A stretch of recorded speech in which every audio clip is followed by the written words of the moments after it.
Chapter 682. Oh my, an unexpected harvest. Luo Nan never expected that the effects of mounting the Luo Nan ruler would manifest so quickly. The barrier in Yin Li's heart had practically collapsed like a broken dam.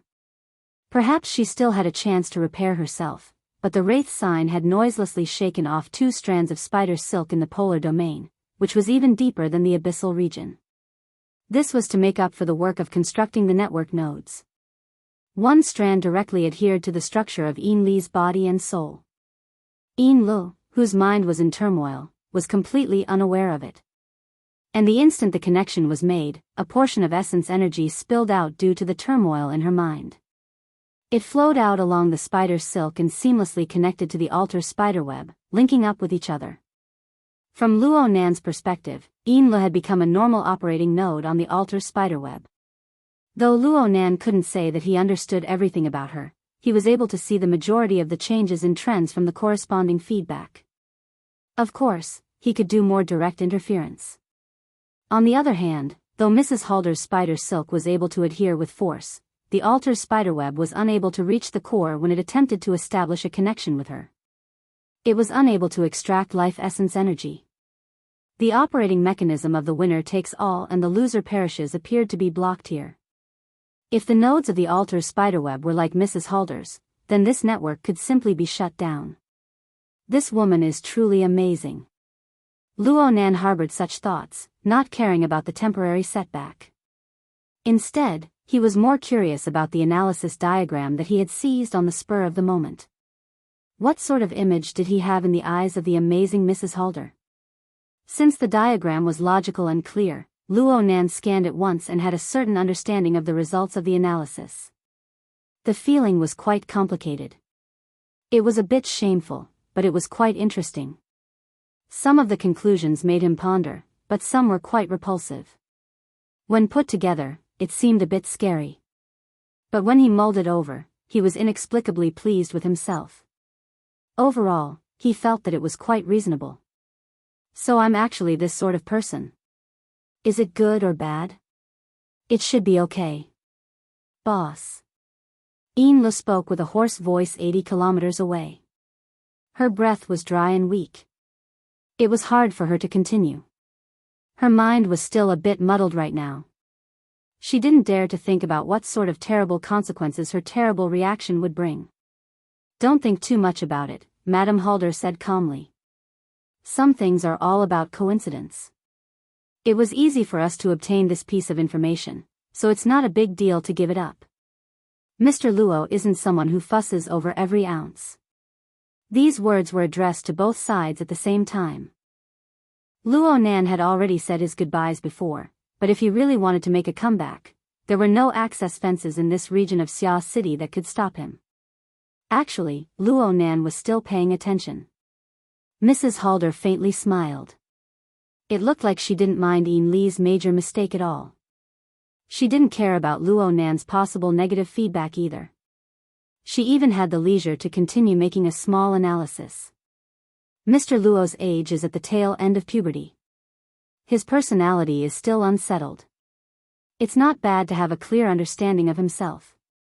Moreover, judging from the intelligence, Mr. Luo's hormone secretion was in disorder during the most critical years of his second puberty. Mr. Luo had been constantly taking medicine to modify his nervous system, and his development was also lagging. His body affected his mind, so it was only natural that his personality would change greatly. What's the point of torturing yourself for a change that's destined to happen? Clearly, Mrs. Halder had noticed Yin Li's terrible state. She began to relieve her stress and teased Luo Nan in passing. This probably meant that a certain someone was still a child who had yet to finish puberty. Luo Nan didn't know what sort of attitude he should take to deal with this. Oh, right now he was the one who said his goodbyes. He should pretend not to hear it. He completed his mental construction with great difficulty when laughter suddenly came from beside him. Mr. Luo, your previous words might have been a bit offensive, but they are all variables after all. You absolutely cannot be careless, nor can you have any rebellious thoughts. Forcefully changing your personality isn't necessarily a good thing. Luo Nan turned his head speechlessly and saw Fei Jin to the side. A subtle and indescribable smile was displayed on her youthful and beautiful face. She formed a similar yet contradictory picture with Mrs. Halder, who was 80 kilometers away. Was this a counterattack? Luo Nan really didn't expect that Mrs. Halder would use Fei Jin, an old channel. Just as he was frowning, Fei Jin's dazed and bewildered eyes regained some light. She lightly swept her gaze over and stopped at the glowing virtual work area in front of Luo Nan. This was Luo Nan's sketch work. Though it was just a silhouette and the facial features were still messy, the bearing of a mature woman on the rocking chair had already appeared. It formed a clear correspondence with the scene 80 kilometers away. The two women were of different ages and appearances, but their words and charms were synchronized at this moment. "Mr. Luo, you're quite interested in me?" "You can say that." Luo Nan was embarrassed at first, but then he thought about it. "You guys took me apart into 3 pieces and tossed them around on a diagram. Can't I just make a portrait of you?" The thought sprouted in his mind, and he added a few words at the back. He even said in a genteel manner, "There are many aspects of Mrs. Halder that can be drawn." Yin Li's eyes went wide. She subconsciously held her breath. Mrs. Halder was still as calm as before. According to the intelligence, when Mr. Luo first entered the profession, he was a psychic who entered the path of painting. He was extremely efficacious. "I wonder if there is anything particular about this painting?" "Oh, there is." Luo Nan turned to look at this unfinished painting. He wanted to use this opportunity to retort. He couldn't lose his momentum. But the words in his mind were like a sketch that couldn't be continued. They were stuck in the middle, unable to evolve any further. The sketch was still the same sketch, but his train of thought and structure had been replaced by the constantly changing impressions. It was completely unrecognizable. Of course, it was very easy for Luo Nan to make a simple sketch right now. He was able to sketch out Mrs. Halder's charm with just a few strokes. But the problem was that Luo Nan's goal had never been a simple sketch. Instead, he started from the core of his mental senses, reproducing and refining from multiple angles and all aspects. This draft was far too lacking when compared to his own requirements. The foundation of Mrs. Halder was far more complex and profound than what he knew when he first began to draw. At this very moment, Luo Nan suddenly felt like he was a stupid student who was nearing the end of an exam but had yet to finish answering the questions. An incorporeal pressure quietly grew, and by the time he realized it, it had already formed quite a large scale. She was truly amazing. This wasn't the first time Luo Nan let out this sort of sigh. However, the holes in his imagination were quite a bit larger than last time. Perhaps this was Mrs. Halder's ruler that probed into his heart. Mrs. Halder gave Luo Nan a reminder. When he used Luo Nan's ruler to probe into the depths of others' hearts, others would have a reaction force. Some of them were insignificant and unrecognizable, like He Donglu, Yu Qi, and even Yin Lu. Some of them were much more powerful, much more swift and fierce, like Mrs. Halder. All sorts of forces converged together and squeezed together. It was only natural that there would be pressure. Madame Halder was but the most obvious of these. Other reactions, neat and fragmentary, were still steadily gathering. Actually, Luo Nan already had a similar experience. Back when the altar spiderweb had just been set up, the vital energy circulating within was taxed. Even though each bit was just a fraction, many a little makes an ocean, there was still an enormous amount of profit. Of course, this profit was a kind of positive feedback, but the enormous accumulation itself was pressure. Fortunately, Luo Nan had the Wraith Sign, the Blood Soul Temple, the Soul Cloak, and a series of other distribution channels. Otherwise, he wouldn't have been squeezed to the point of bursting. He just needed a bit of residual energy to continue to support the God Gear Icy Ocean. This would give his body gear enough driving force to maintain rapid progress. Positive feedback was already like this. Negative feedback. Well, from a higher level, there was no such thing as positive or negative feedback. It was just how to deal with it. Take a look at Mrs. Halder. She had digested and reused Luo Nan's overbearing pressure.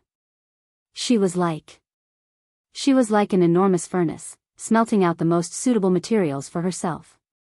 Huh. Speaking of which, the methods of both sides were pretty much the same.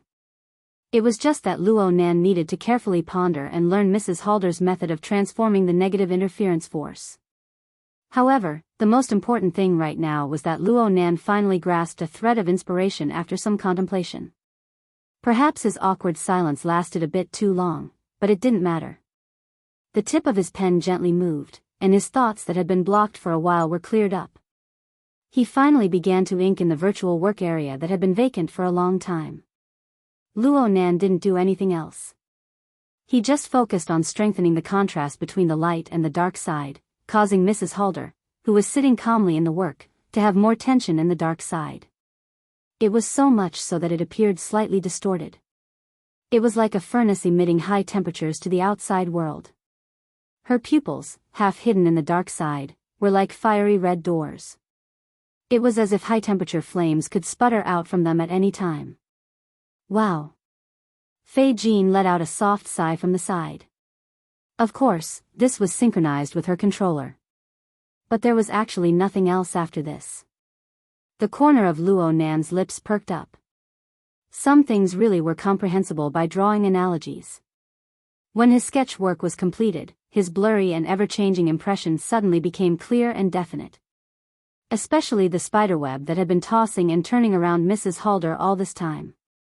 The tactile feedback of the spiderweb also became real. It was as if he had touched a blazing furnace sealed in flesh and blood. He could feel the scorching and surging energy within, but the energy was highly orderly. Practically every bit of it had a clear direction of flow. He understood a little bit. A knock came from the room at this time. Not even 2 seconds later, someone knocked on the glass door to the balcony. "Mr. Luo, is it convenient?" He Yueyin was on the other side of the glass door. "Oh, Sister Yueyin. Please come in." Luo Nan quickly responded. At this time, Fei Jean reached out a hand to touch her chest. She bowed toward him. "This item has been returned to its rightful owner. What she needs right now is a good night's sleep. I'll be borrowing the bedroom for a bit. You can do whatever you want with it." Chapter 683. Fei Jean was like a virtuous lady returning home. She maintained her graceful posture as she walked out from the balcony. She turned to the bedroom next to her. She even remembered to say, "Good night, everyone." Only then did she gently close the door and settle down. Actually, everyone knew that with Luo Nan, a master of perception, there was no point in closing the door. It was just a gesture. Soon, the breathing in the bedroom turned from shallow to chaotic. It was as if they had sunk into a nightmare. This was more or less the same result for the real Fei Jean. It would be better to ask Mr. Bai to come and take a look tomorrow. He's an expert in mental invasion and hypnosis. He Yueyin gave a suggestion. Luo Nan was fine with getting rid of future troubles. He Yueyin's goal in coming over wasn't just this. Luo Nan was very clear on this. He also thought of a good way to explain. Sister Yueyin, Mrs. Halder has arrived in Xia City." Just as he started, loud whistles and jeers surged in from outside the balcony. A few extremely bored second-generation kids were looking forward to Luo Nan and Fei Jean doing something on the balcony. Although Fei Jean had entered the room by herself, the seamless connection was made in the blink of an eye. A great beauty with even greater bearing and elegance came up. There seemed to be more room for imagination, so their moods were stirred up quite a bit. This period of time was enough for quite a few people to stuff some alcohol and food down their throats. The effects of alcohol and drugs surged up, and the words that came out of their mouths became even more boundless. There was no need to talk about the off-key words. He Donglu, who had been the vanguard of stirring up trouble, simply gave up on the long-legged beauty he had just hooked up with when he saw the great stylish OL lady from everyone's mouths. He pulled up his collar and ran away. Under the simultaneous effects of Luo Nan's ruler and the reading ruler, perhaps he was the most pitiful person. Serves him right. Luo Nan ignored He Donglu. His gaze swept across the bodies of those fellows, but he didn't use any methods for now. He just reorganized his words. Speaking of which, the people of the Blood Flame Order are quite interested in the abyssal region configuration. Tian Bang invited me to be his technical consultant, and Mrs. Halder is the same. He intentionally skipped over the hard-to-explain node of the white bone mound. He reorganized a plausible logic, but Yueyin should be able to understand 70 to 80% of it. But Luo Nan himself was startled just as he finished speaking. Speaking of which, Tian Bang was the one who led the fortress project and exerted his strength in the solidification of the abyssal region's configuration. Could it be that he had thoughts about the Blood Soul Temple? This was a logical thing, and it was also an angle that he had neglected before. Mr. Luo, since we're talking about Tian Bang, I feel that Mrs. Halder would be very happy to let Tian Bang know about your cooperation with them. Tian Bang might not care, but it's hard to predict the team behind him. Really? If I can weaken Tian Bang's possible allies and gain a helping hand for myself, the risk itself isn't that great. Why not? Hee hee. This was another question that Luo Nan had never thought about. However, with Lady Halder's shrewdness, it was normal for her to have considered all of this. Compared to her, Luo Nan's mental level was truly not on the same level. At this moment, Yueyin's gaze landed on the virtual work area. She stared at the sketch and was somewhat astonished. This is a psychic drawing targeted at Madame Halder? Sort of.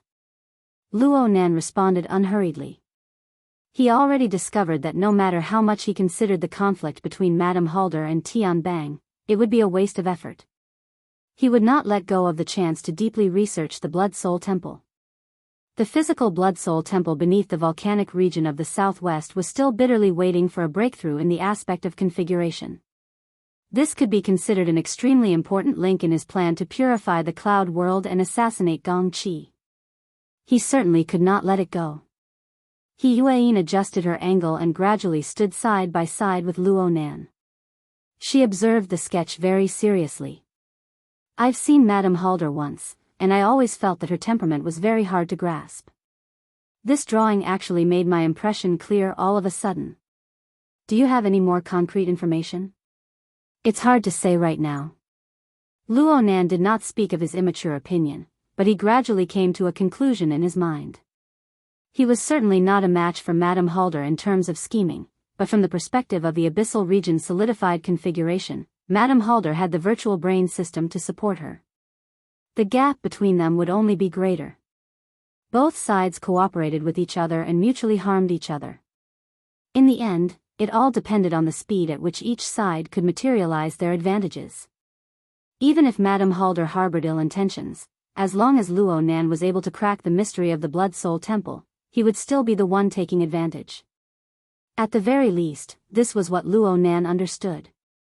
There was a problem. Should he accept Madame Halder's invitation and enter through the main door with the identity of a technical consultant? Or should he be a bit more straightforward? Regardless of whether there was a door or not, he should just smash a door open and actively invade? The psychic diagram had been drawn. What else was there to say? Luo Nan curled his lips. He felt more and more that these matters were meaningless. As his thoughts became clear, a stream of information was stimulated. It crossed space and connected with the Wraith sign, who was standing guard in the cloud world. The spider silk that hung down by itself was proven to be useless against Madame Halder. Luo Nan could only let the Wraith sign personally take action in search of a miraculous effect. The ugly and strange demon traversed the deep mental space several seconds later. It also traversed the barrier between the cloud world and the local space and time. It descended noiselessly. It found its target amidst the turbid flow of emotions of the millions and millions of people in Xia City. It gradually approached Eastern City District. The two first oblatums of the Blood Flame Order were in the room. The silence grew longer and longer. Madame Halder closed her eyes, blocking out all light. However, her mind was illuminated by a candle. It penetrated the gloomy darkness, and her mind was clear and bright. Only in this way could she obtain peace. Of course, it was practically impossible for true peace to exist. This was because when one faced a master of perception, it was like encountering a soul that had always been attached to one's back.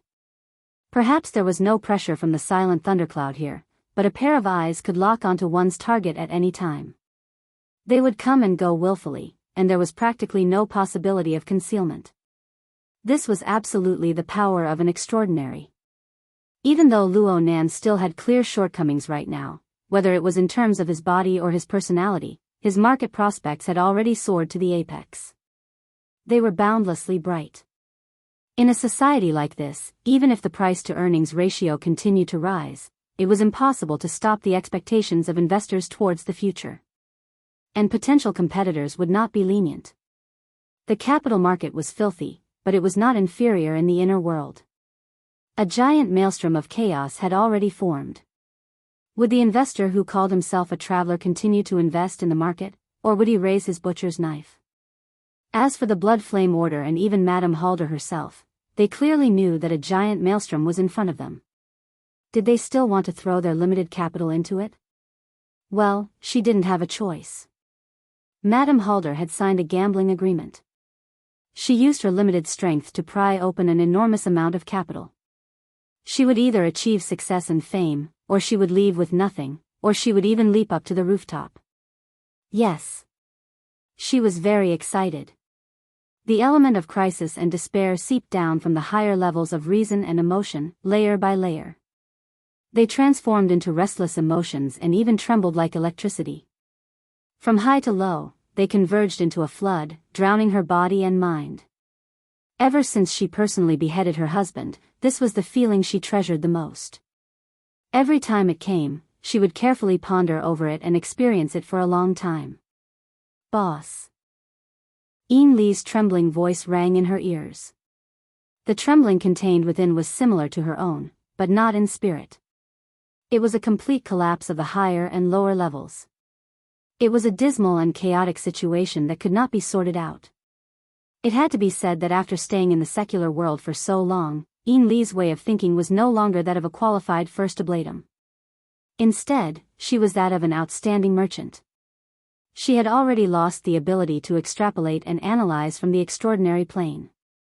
She lacked the corresponding ability to resist pressure. From this perspective, she really couldn't compare to that traitor, Ren Hong. However, Madame Halder knew very well that she was the one who had created this situation. She had never raised Ian Luo as a successor. Not in the past, and not now. Madame Halder still did not open her eyes. She only moved her hand that was on her knee a little outwards. 2 seconds later, her fingertips touched Ian Lee's smooth and delicate hair. The warmth of her palm and the top of her head intertwined, and it felt very comfortable. She gently stroked it a few times, and then she heard Ian Lee's muffled voice. Boss, I'm sorry. Ian Luo was the executive officer of her business empire, a tentacle of power in the church, and a pet to amuse when she was bored. Madame Halder never had high expectations for Ian Luo. As long as she could block out some of the noise from the secular world, it was enough. From the looks of it, this pet to amuse had already far exceeded the upper limits of her expectations. This proved that it was a worthwhile investment. Since it was worth it, why would she be angry? Madame Halder sighed softly. It wasn't because she was depressed, but rather, it was a rare emotion. Her action of caressing Ian Lee's head was still gentle. Perhaps it was due to the relaxation after the high pressure, but today, her emotions were like spider webs swaying in the wind and drizzle. She couldn't sort them out and couldn't see them clearly. As for the feeling, it wasn't bad, not bad. A thought sprouted in her mind, and her stroking palms suddenly froze. Her heart was on guard. These remnant thoughts and distracting thoughts that had long since settled in her heart had surfaced. What was the reasoning behind this? The air froze in an instant. Ian Luo, who was extremely sensitive to begin with, felt her breathing and heartbeat stagnate along with the pause of the palm on her head.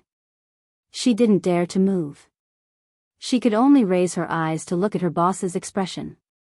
Madame Halder opened her eyes at this moment. Their gazes lightly met. Ian Luo subconsciously wanted to dodge, but she didn't dare to. She could only freeze there, doing her best to maintain the little bit of calmness she had on the surface. Several seconds later, Madame Halder's sigh entered her ears once more. Xia City really isn't a place to stay for long. Boss, then This isn't a place you can leave whenever you want. Madame Halder spoke faintly. She closed her eyes once more and withdrew her hand. It's too late. Go rest. There's no point in thinking too much. It's better to have a good night's sleep. Good dreams. It's best if you don't dream. Yes, boss. Enla didn't dare to say anything more. She slowly got up and left the room with light footsteps. She even turned off the lights. Even though she was paying close attention, Madame Halder's sharp ears could still hear the rhythmic sound of footsteps echoing within the apartment. The lingering sound was like an invisible demon. It drifted here and there, lingering without dissipating. Did such a demon really exist? Madame Halder was unable to obtain an answer. Chapter 684. This person's senses were really sharp. Ronan was astonished. Aside from those transcendents, Lady Halder was the only one who was clearly aware of the Wraith Talisman's methods. The Wraith Sigil was indeed there. It was crawling in the depths of Madame Halder's mind. Using inconceivable methods, it had intertwined a web of nothingness in the depths of Madame Halder's mind. The entire process went smoothly, and Lady Halder's vigilance didn't really affect her. It's good that everything went smoothly. That's all for tonight. Luo Nan twisted his neck and relaxed from the bottom of his heart. He couldn't be bothered with the clamoring from the rooftop. These people were merely experimental subjects for him to ponder over the Luo Nan Chi. Now that he had a better target, why should he waste his time and energy?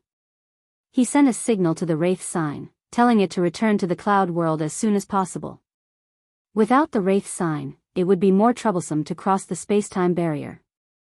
The Wraith sign's reaction had always been very timely. The heavily chained crow created by formatting theory was the most stable channel and control valve.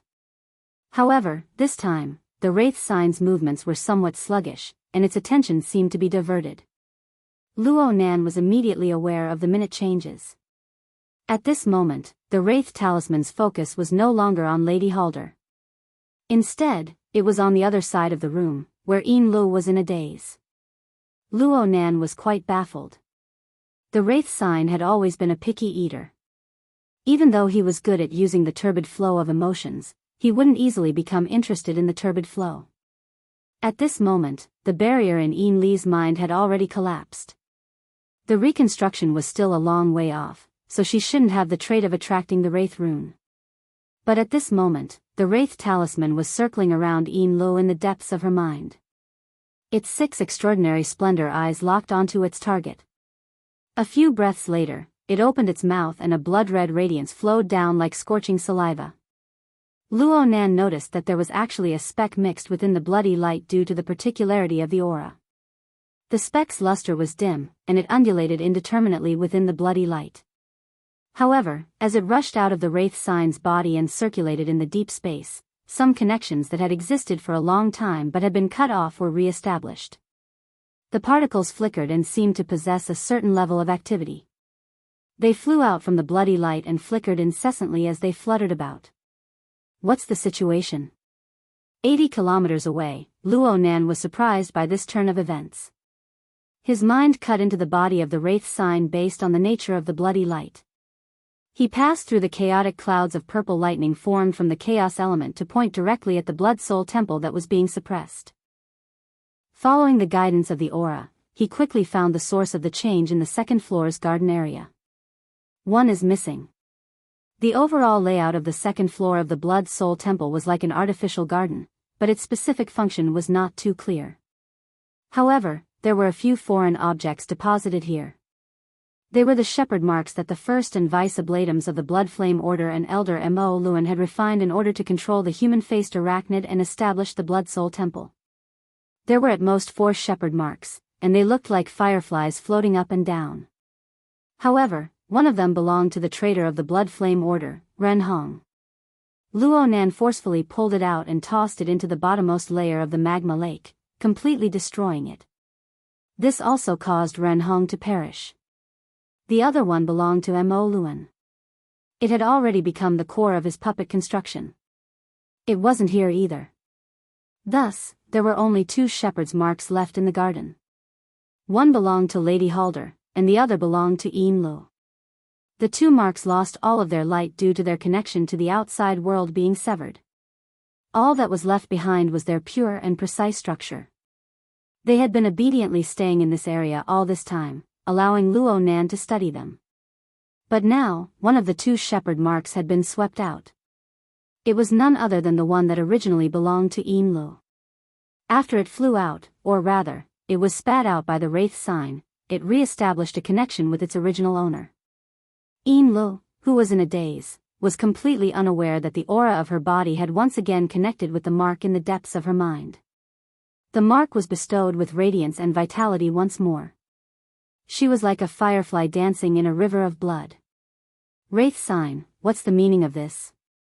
Are you taking the initiative to expose yourself? Luo Nan couldn't understand the logic behind this. Well, he had no way of communicating with the wraith sign through logic. He could only rely on the trust he had all this time and observe with a head full of fog. The situation of the firefly dancing didn't last for too long. Or it could be said that the firefly's autonomy only lasted for a few seconds. It would have been fine if the link hadn't been established. But once the link was established, a hidden switch within the mark was activated. Enlu, the shepherd mark, and the wraith sign were connected to the blood soul temple. The problem of the difference in pressure had appeared. How could a mere Enlu be mentioned in the same breath as the blood soul temple and the wraith sign? The intensity of her aura could bestow light upon the shepherd mark, but the wraith sign and the blood soul temple could light her up as well. Just like this, the power of the blood soul temple within the wraith sign's body rushed over like water under high pressure. The strength of Enli's aura was utterly defeated under the enormous disparity. The surging bloody light entered the shepherd mark and forced the energy to flow in the opposite direction. The shepherd mark appeared to be agile above the long river of bloody light in the depths of her mind, but it actually danced along with the general trend. It just flew in this way, following the bloody light and imprinting itself into the structure of Enli's body and soul. The shepherd mark was condensed by Enli using a secret technique, so they came from the same source. Plus, Enli's mind was in a trance, so she didn't notice this at all. She just felt her exhaustion increase by a few levels. In a daze, she put on her clothes and fell asleep. In her sleep, the power of the same source but different quickly diluted the original nature of the energy within her body, causing it to undergo some sort of change and mutation. It entered an irreversible one-way path. Hiss, wouldn't Enlu become a vassal of the wraith sign's version of the blood soul temple? Luo Nan's horizons were broadened as this play played out. However, he didn't consider how this change would affect him.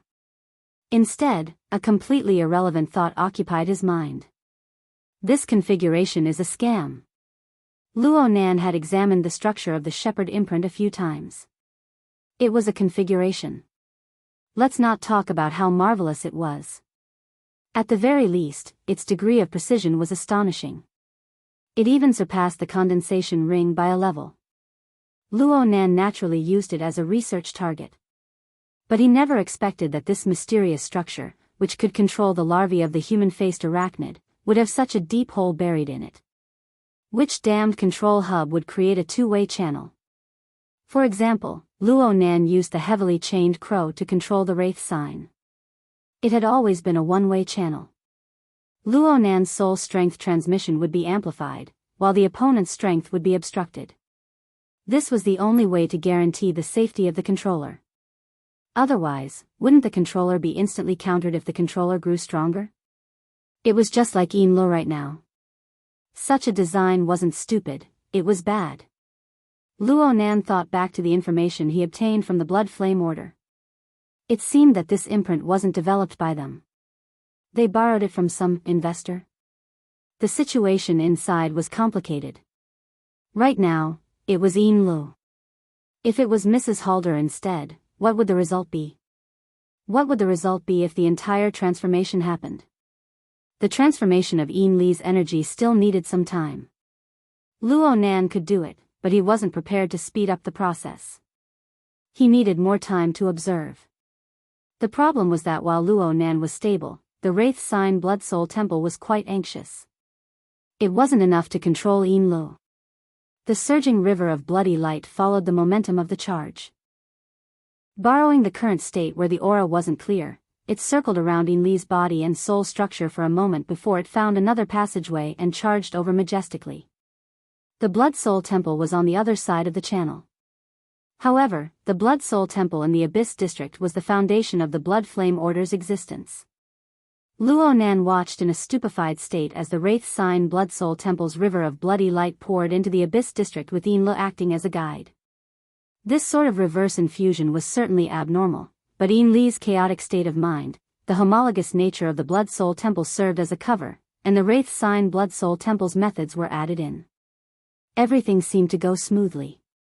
At the very least, the Blood Soul Temple in the Abyss District was completely unaware of the external energy being poured into it. Luo Nan knew that the Blood Soul Temple in the Abyss District and the Wraith Sign Blood Soul Temple's structure were basically the same.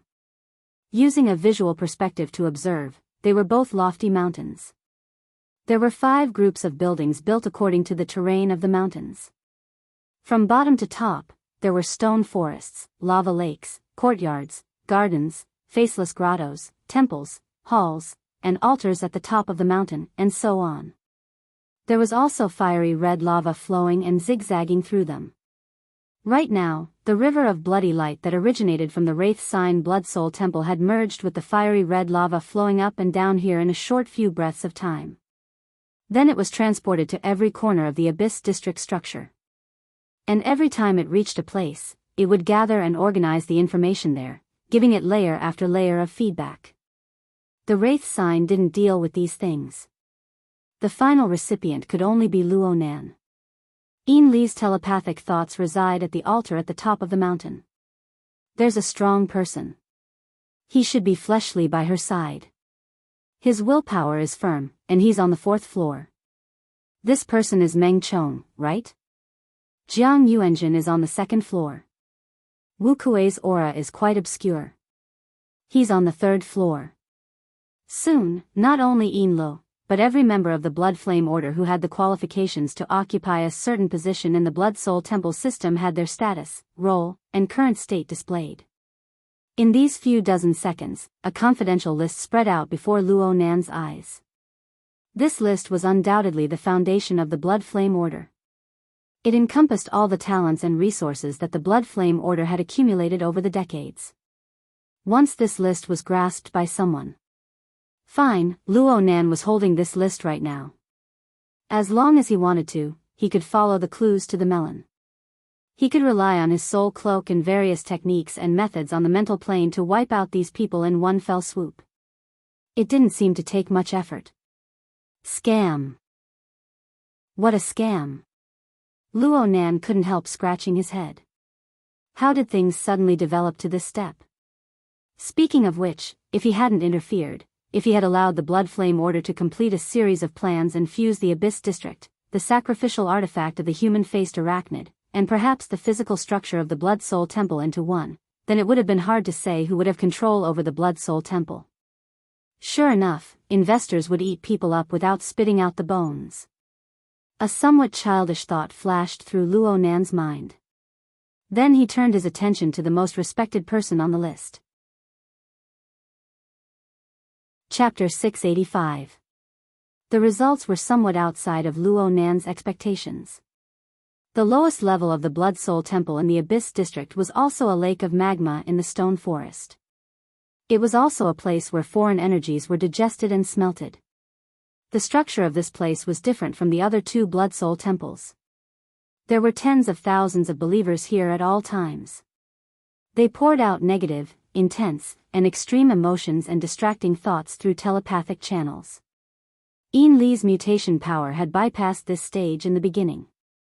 But after circling around the Blood Soul Temple in the Abyss District, she still had to pass through the lake of magma in the end. Thus, Luo Nan obtained the opportunity to make close contact. The moment he got close, it was as if he was forcefully stuffed into a roaring mechanical factory or a surging waterfall. Hysterical screams and roars filled his ears, causing him to almost cover his ears. Luo Nan frowned and grinned. He switched through a few layers of his senses in order to filter out most of the negative information. And it was at this time that he faintly sensed that Lady Halder's consciousness was also within this lake of magma. As for the exact location, the surging flow of negative and extreme emotions was far too noisy. The smelting mutation power itself was like a smelting furnace, and it affected his senses to a certain extent. Luo Nan was unable to figure it out for a time. But as the precision of his detection increased, Luo Nan was certain that Lady Halder, the leader of the Blood Flame Order, had her consciousness residing within the depths of the lake of magma in the stone forest. She was at the lowest level of this chaotic and violent place. In a certain sense, this could be considered as taking the lead. After all, this place could be considered the foundation of the Blood Soul Temple. It wasn't just the Abyss District configuration that was like this. Everything else, be it the construction and polishing of sacrificial artifacts, or the reconstruction of the physical structure, all had to be started from here. Wasn't Luo Nan stuck at this stage as well? From his perspective, there really was a problem with the configuration of the Blood Soul Temple. In the physical structure, the temperature of the lake of magma wasn't high enough. In the Abyss District configuration, the problem was that the efficiency of smelting foreign energy wasn't high. Perhaps it was because of this that Lady Halder personally oversaw this place. Perhaps she was mobilizing and arranging the power of the Blood Soul Temple to smelt and purify the extreme negative emotions that wildly surged in? This was more in line with Luo Nan's conjecture of a smelting furnace. Luo Nan waited for further feedback. But after a period of time, he discovered that the unstoppable river of bloody light under the control of the Wraith Sign was somewhat impassable in the foundational grounds of the Blood Flame Order. It was hard to advance into the detection area. It's really different with someone around. Luo Nan soon discovered where the problem lay. The reason for this was that Madame Hard's presence had greatly increased the melting ability of the lava lake in the stone forest. To be more precise, the melting ability of the area around her had greatly increased. The strange power of the Blood Soul Temple that had seeped in had no problem moving in the other layers of the magma lake. However, once it got close to the core area, it would be affected by the interference, and even had the tendency of being smelted and mutated. If they got too close, they might be melted. If they resisted, they might be discovered. Thus, they could only draw a rough boundary and keep their distance. Luo Nan didn't interfere with the Wraith Sign's judgment. To hell with judgment. It was clearly evading by instinct. The good days of meat pies falling from the sky had passed. Now it was Luo Nan's turn to make a move. With these springboards that could reach into the Blood Soul Temple of the Abyss region, it was very convenient for Luo Nan's mental senses to permeate inside. His pure observation mode was simply born for this sort of situation. This was, without a doubt, an opportunity to observe Madame Hard up close. It was completely different from the external observation of the mental sensing network. It couldn't even be considered clairvoyance. It was a direct touch and analysis. As long as he got a bit closer, but the more he observed, the more puzzled Luo Nan became. Where are the rules and order? Luo Nan believed that he would be able to see a strict logic and an exquisite structure within the core of Madame Hard's will. Only like this could she support a furnace, smelting the external pressure layer by layer, turning it into energy that she could absorb. Then she could distribute and utilize it. However, Luo Nan didn't see these things.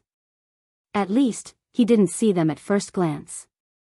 He only saw endless and boundless negative emotions. The area far away from Madame Hard was like this. The area near her was still like this. And Madame Hard herself was like this as well. The closer he got to where Madame Hard's will was, the more he could sense her state within the stone forest and the magma lake.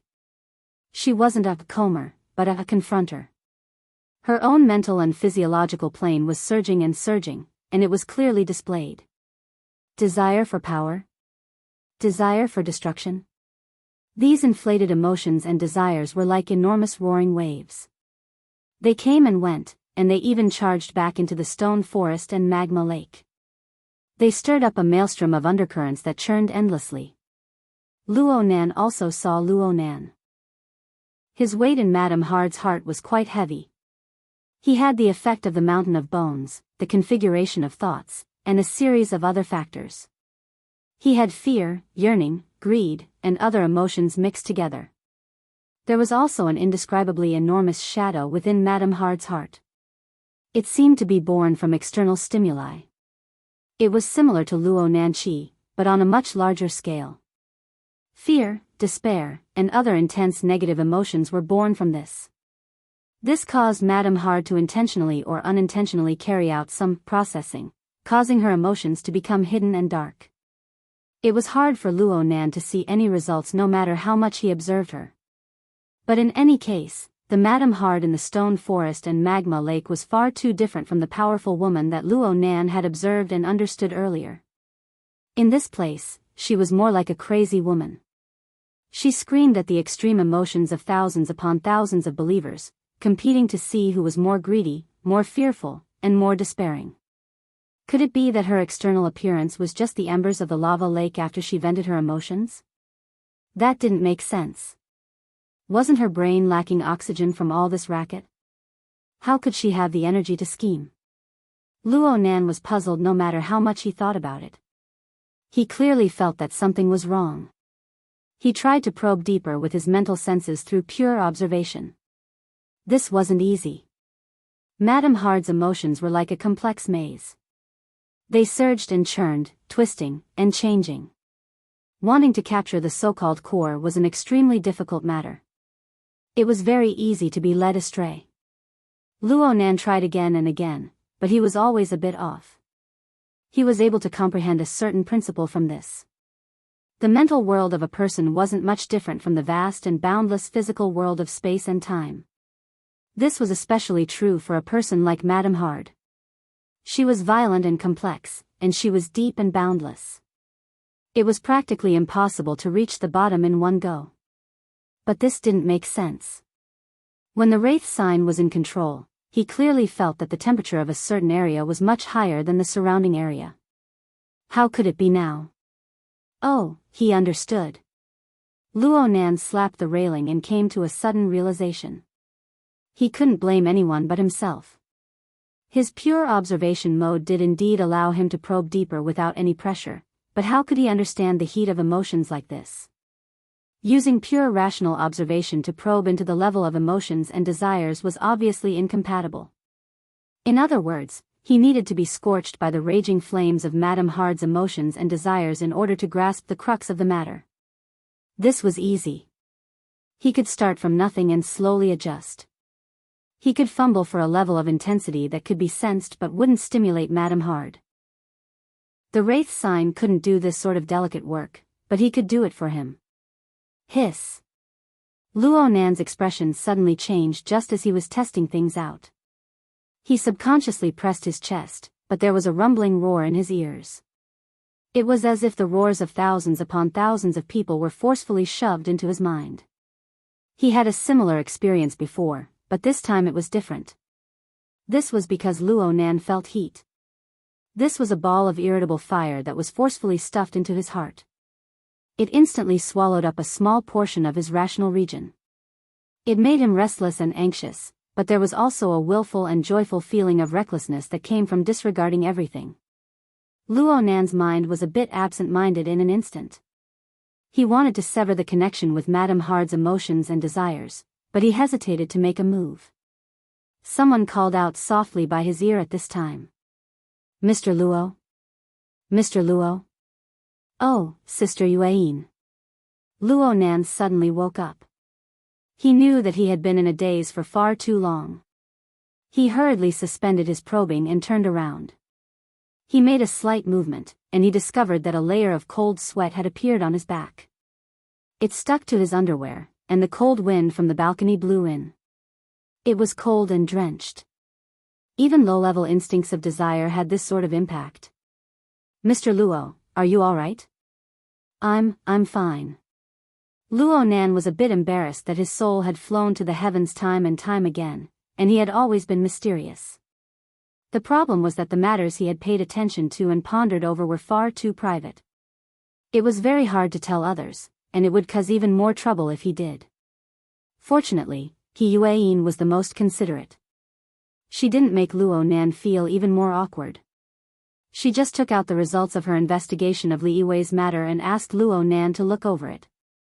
She gave a simple explanation. Through dissection and pathological analysis, the suspicious object within Li Yiwei's womb really doesn't belong to the category of a normal organism or tumor. The composition it contains should be quite complex. However, when it self-destructed, it first underwent a round of special poison contamination. Then it was placed under a high-temperature and high-pressure environment. Its original chemical structure was destroyed to the point of near extinction. It's very hard to find its nature and source. That's a chemical composition that only a mutant would produce. The so-called uterine leiomyoma is nothing more than a collector. Luo Nan directly revealed the answer. There was no need for him to hide this question any longer. He didn't say it before because his emotions were surging, and he wanted to send interference waves. He let it slip for a time. A collector? According to my observations, it should be something like this. Luo Nan was about to draw a simple diagram in the work area when he saw Mrs. Halder's sketch when he refreshed the page. He was stunned for a moment, and he resisted the urge to make changes with great difficulty. He flipped the page over. The shape of the parasitic mutant was roughly drawn in the newly created blank space. There was also a simple diagram of how it carried out its collection work within Li Yiwei's body. He had already simplified it as much as possible, but the diagram was still extremely complex. The chaotic lights from the balcony shone over. When the angle was changed slightly, it was simply like a demon painting was being created. Luo Nan was stunned when he shone under the lights.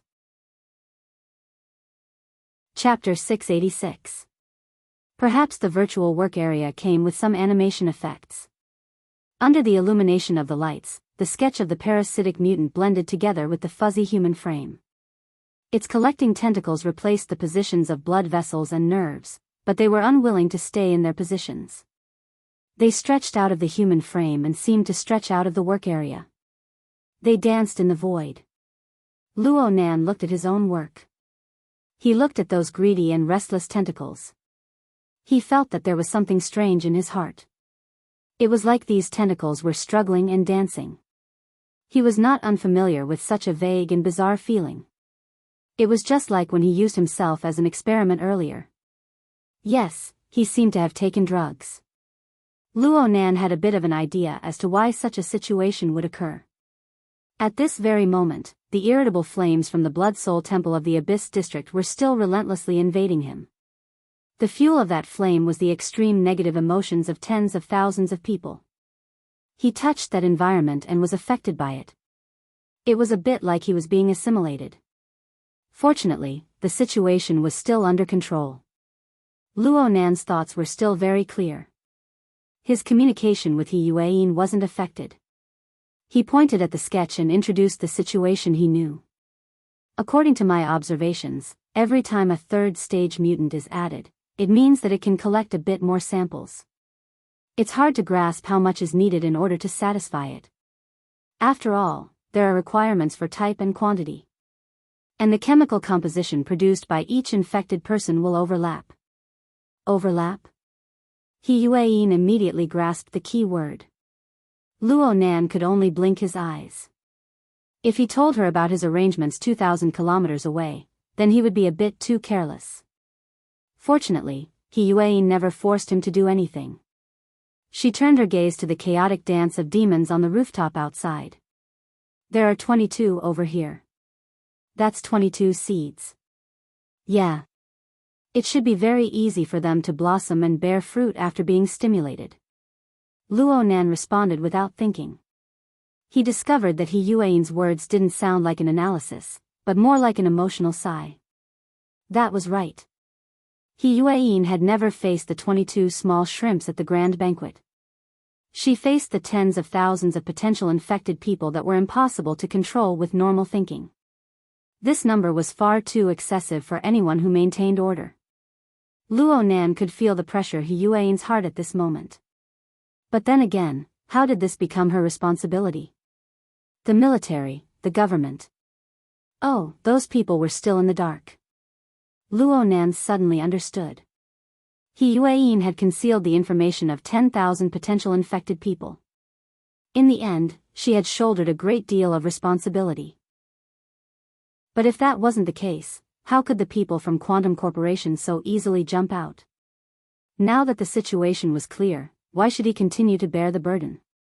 Thinking to this point, Luo Nan blurted out, "Sister Yuan, we can talk about this matter now." He Yuan was startled, but with her intelligence, she quickly understood what was going on. She laughed involuntarily. "I know, but we can still suppress it for now. Tens of thousands of people will crush some swingers." "I already said he's a swingman." Luo Nan mumbled to himself. But he was really just saying it. After all, he was a standard dreg on the political level. There's no need to think too much about it. Everyone specializes in different fields, so their methods are different as well. Just leave these matters to us. Mr. Luo, you just have to inform us of the changes in time. This matter belongs to you. I'm afraid that the following period of time will be very tiring. We have to be prepared. Don't worry, Sister Yuan. He Yuan smiled faintly. She let out a light breath as the cool air blew over. The night wind ruffled her hair and made her squint her eyes. She looked like she was enjoying it very much. This was probably the most standard example of taking a break from the busy. Luo Nan knew that He Yuan was certainly working around the clock during the middle of the night. There were endless matters waiting for her. Putting himself in He Yuan's shoes, he felt a chill run down his spine. If he were to stand in He Yuan's position, he would most likely go crazy.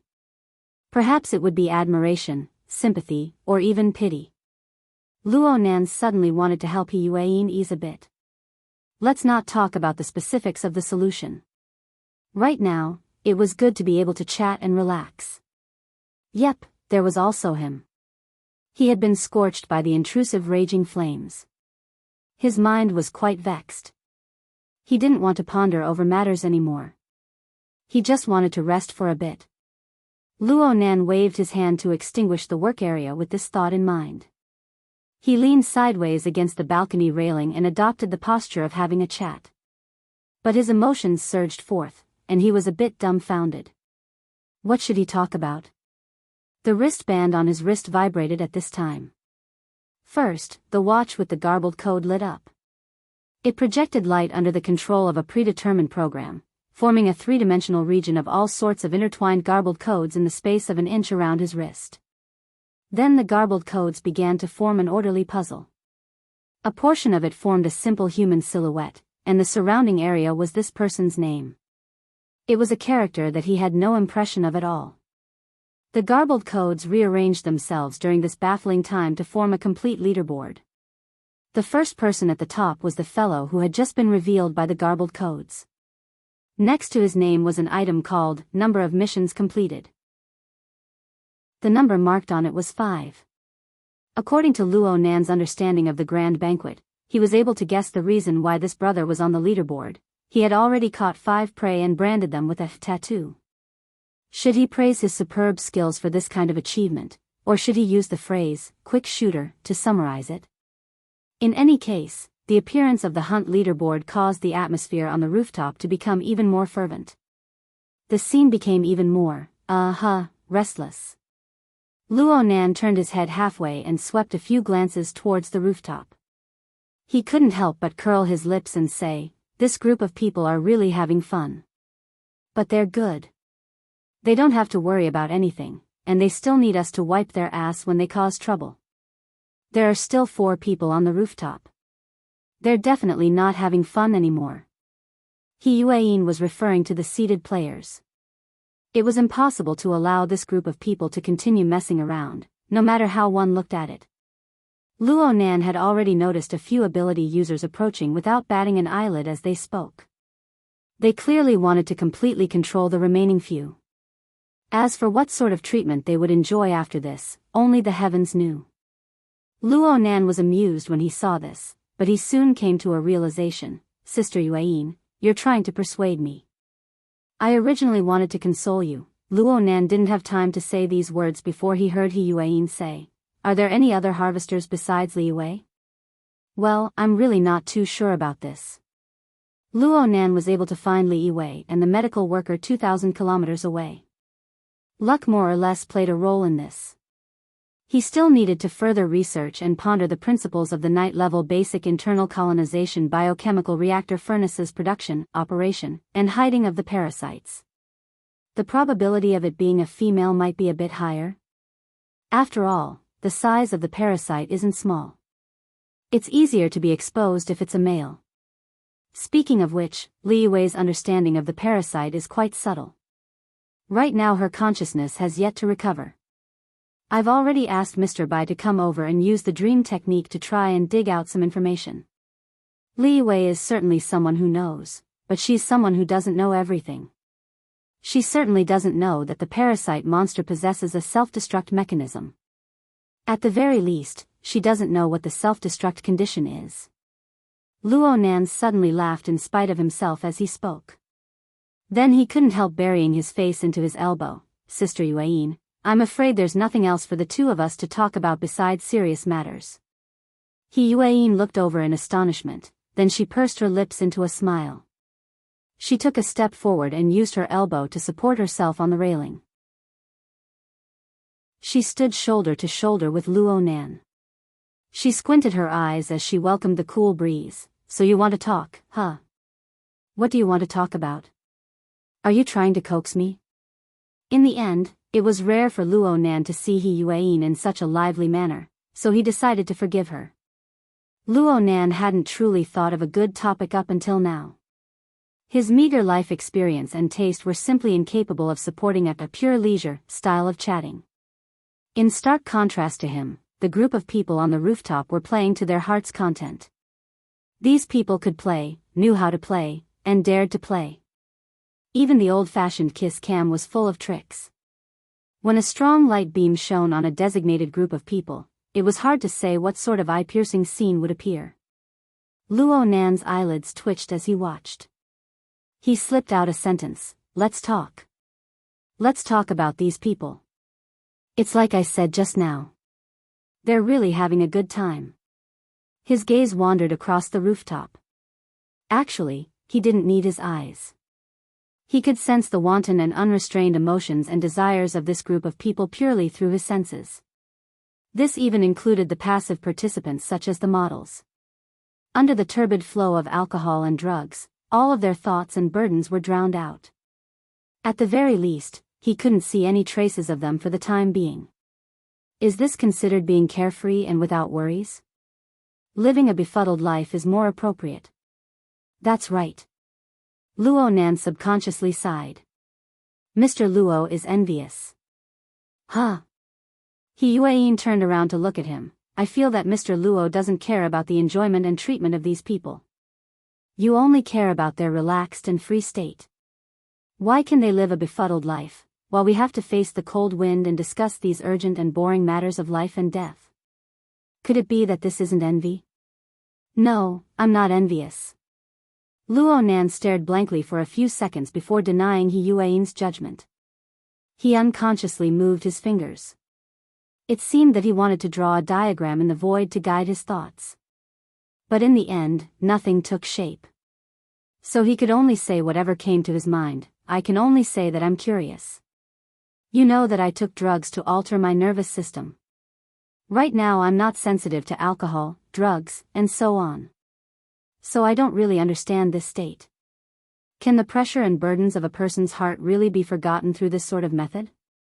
Yep. Actually, I know the theory behind it. But emotions and desires really aren't things that can be controlled by rational thought.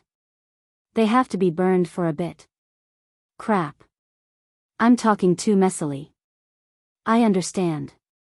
Yuan also went to look at the scene of demons dancing chaotically on the rooftop. Her tone was completely different from Luo Nan's. Mr. Luo, it's true that your words are incoherent, but your emotions are very clear. Sometimes, a simple transmission of emotions is enough for a human interaction. Luo Nan blinked. What emotions? Yuan no longer spoke. She just maintained her smile.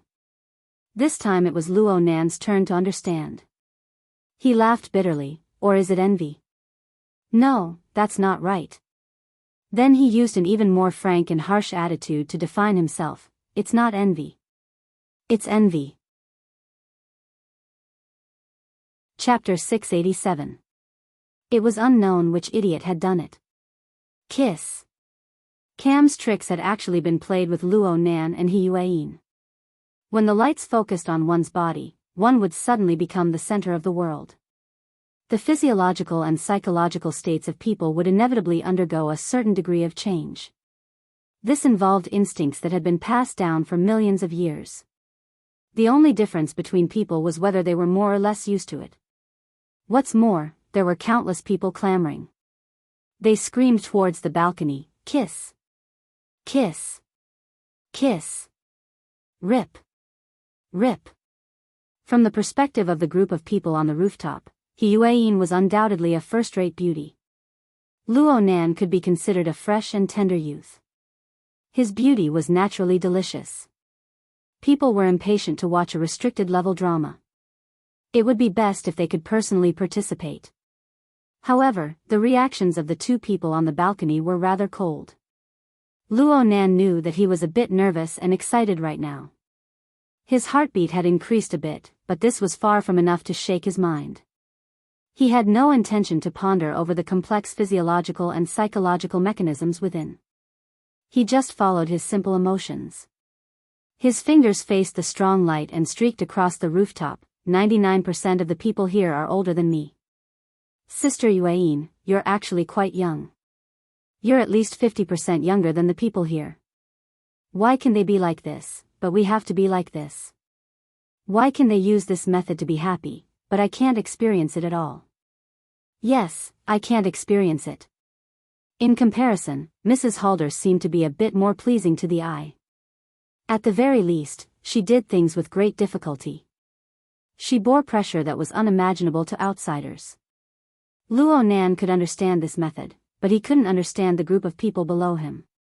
He tried to place himself in their shoes, but he couldn't find any pleasure. He just felt a bit of envy and jealousy towards that state. He Yueyin's voice didn't change at all under the strong light. On one hand, it's because we can see a level that others are unable to imagine. We can also see the danger that is clearly far away, but it seems to be coming in the blink of an eye. This, actually, Mr. Luo, you can relax and even indulge at any time. It's very rare to see an ascetic monk like you in the community of ability users. Vision and enjoyment are never contradictory. If you can solve problems by saving minutes and seconds, then a crisis wouldn't be called a crisis. Cough. A crisis or something, on the other hand, perhaps it's guilt. I feel that I have made mistakes, that I can do better, and that the gap between reality and theory is unforgivable. I want to fill in the gaps and flaws, and then torture myself over and over again. Luo Nan felt that the atmosphere was a bit strange. Right now it seemed that He Yueyin was no longer consoling him, but some other element was mixed in. He turned his head to look. Under the strong light, He Yueyin's side profile was fair and pure to the point of being practically flawless. Her calm and reserved bearing was extremely in line with Luo Nan's aesthetics. This should have been a very pleasing scene, but in the end, he couldn't ignore the tossing and turning clamoring of those people on the rooftop. Many people felt disappointed because of Luo Nan and He Yueyin's serious lack of cooperation. For the sake of stirring up the atmosphere, their mouths became more and more unrestrained. Luo Nan could only sigh in regards to this. It's fine if I torture myself, but now this group of people has come. Sister Yueyin, right now I feel that letting this group of people play merrily makes my heart feel really bad. So Luo Nan let the few sparks that were leaping in his heart collide with the ointment that continued to accumulate and mutate in the depths of his body and mind. In the blink of an eye, the ointment exploded into flames, burning both inside and out. I've really had enough. Luo Nan muttered to himself. He cast his gaze towards the rooftop once more. Before his eyes was the glaring light and the malevolent and warped faces. His ears were filled with clamorous noise, and his mental sensing network gathered muddy emotions and desires. The three most important sensing channels merged into one, creating a grotesque and dazzling space together. This preposterous space was trying to swallow him up, to make him dance according to the terrible rules within, to smear the terrible ointment onto his body. Dream on. So Luo Nan faced the light and faced the several hundred gazes that were focused on him. He raised his hand and crossed his arm, making a classic umbrella gesture. He didn't conceal his emotions in the slightest. It was the equivalent of a blazing torch that was thrown directly into the boiling pot of oil of desire on the rooftop. Boom! The obscenities and vulgarities piled up and expanded far too much in a short amount of time, to the point that the details were completely lost. All that was left were clamorous howls. If Luo Nan wanted to, of course he could distinguish every single detail. But what was the point? His telepathic thoughts radiated out, triggering interference waves in passing. A second later, the powerful lights operating smoothly under the lighting control system suddenly went out of control. They were like incorporeal sharp swords. They hacked and chopped randomly on the rooftop, sweeping through warped faces one after another. Occasionally, they would pass through some dirty corners, drawing even more curses from people. "You're crazy, lighting engineer. Bullshit. What the hell is this? F***CK. Hurry up and extinguish the lights." "Okay, extinguish them." Luo Nan complied with their request, extinguishing the chaotic lights. Everything. Luo Nan snapped his fingers, and the rooftop that was surrounded by lights suddenly sank into darkness. At this time, even the wristbands and other electronic products that everyone wore could forget about lighting up. Of course, it wasn't to the extent of being completely dark and lightless. The light pollution of the city could more or less help, but the intense change in light and dark environment had already exceeded the upper limits of many people's minds. Some women were screaming, and there were vague curses mixed within. There was also the rather awkward sound of someone falling into the water. The entire rooftop was a chaotic mess, and the corresponding emotions were converging towards the same direction. People would naturally form uneasy interpretations of things they couldn't understand. Perhaps they wouldn't be able to use their brains in a rush, but the darkness would help them think or let their imaginations run wild. "Mr. Luo. Sister Yuan? Yeah, it's nothing." In the end, Yuan didn't continue speaking. Luo Nan took it as her acknowledgement. So Luo Nan leaned on the railing with his elbow. He watched everything with interest and a clear conscience. He savored the novel feeling in his heart. Luo Nan had never experienced this sort of situation before. He didn't have a clear goal. He didn't have a definite direction. Perhaps this was just a prank. Speaking of which, what was a prank again? He habitually took this opportunity to reflect a bit. If he analyzed it according to Mrs. Halder's and Ian Lee's masks, then what kind of mask was he using right now? A mask of weakness? Pass. A mask of strength? Plausible but not. A mask of rationality? Come on, where was rationality right now? Luo Nan felt a bit dizzy. This vaguely overlapped with his memories of his early days of secretly drinking with Mo Peng. But when he carefully examined the roots, it was a very new thing. It was like an ignorant and restless existence was born from a corner of his heart.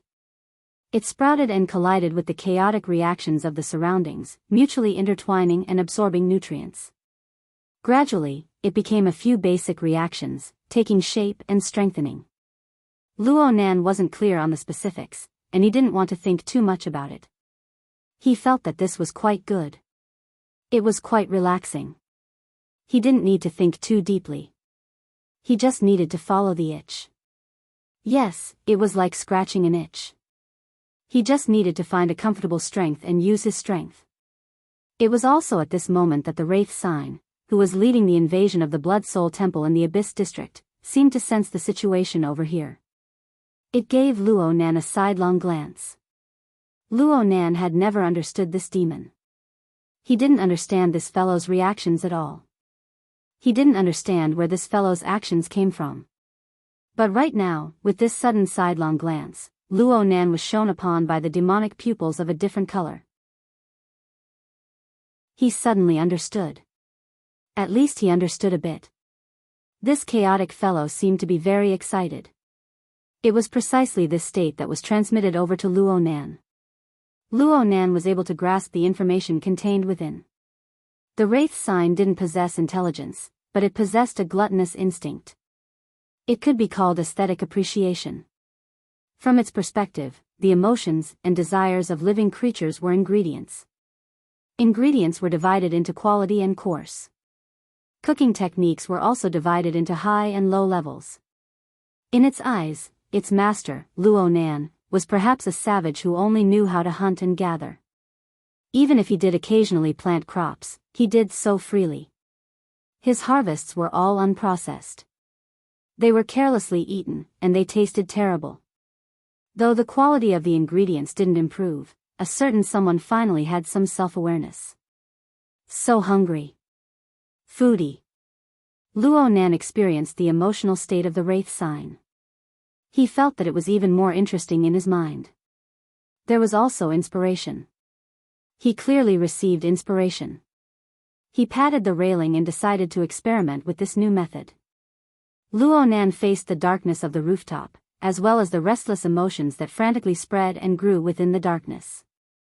Luo Nan let out a breath, but at the same time, he made everyone on the rooftop temporarily stop breathing. Hush. Quiet down. Listen to me. Luo Nan didn't deliberately raise his voice. How could he make several hundred people listen to him? Well, it was actually quite simple.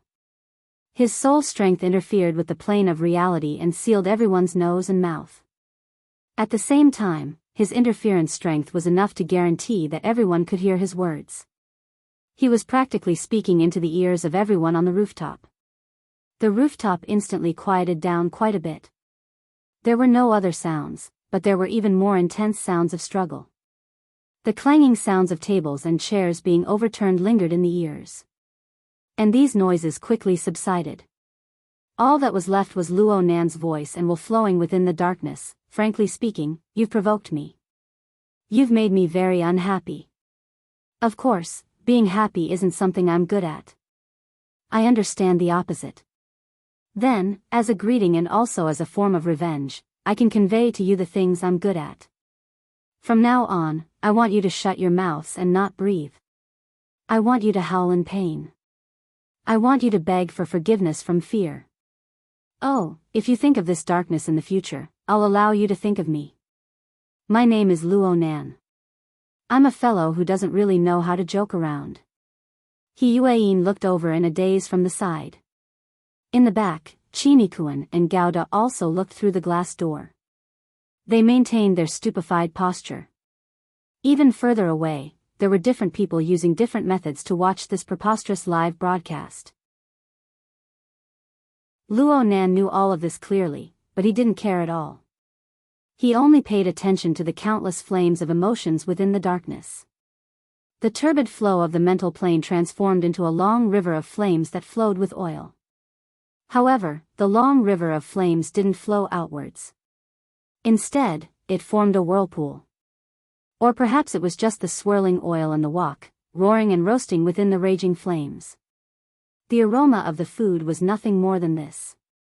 As for what was roasted, whether or not it would cause a fundamental change in the raw ingredients. Chapter 688. In the corridor of a certain floor of Aurora Cloud City, it was already around 3 in the morning. The banquet that should have been in full swing had been forcefully interrupted, and this place appeared empty and cold.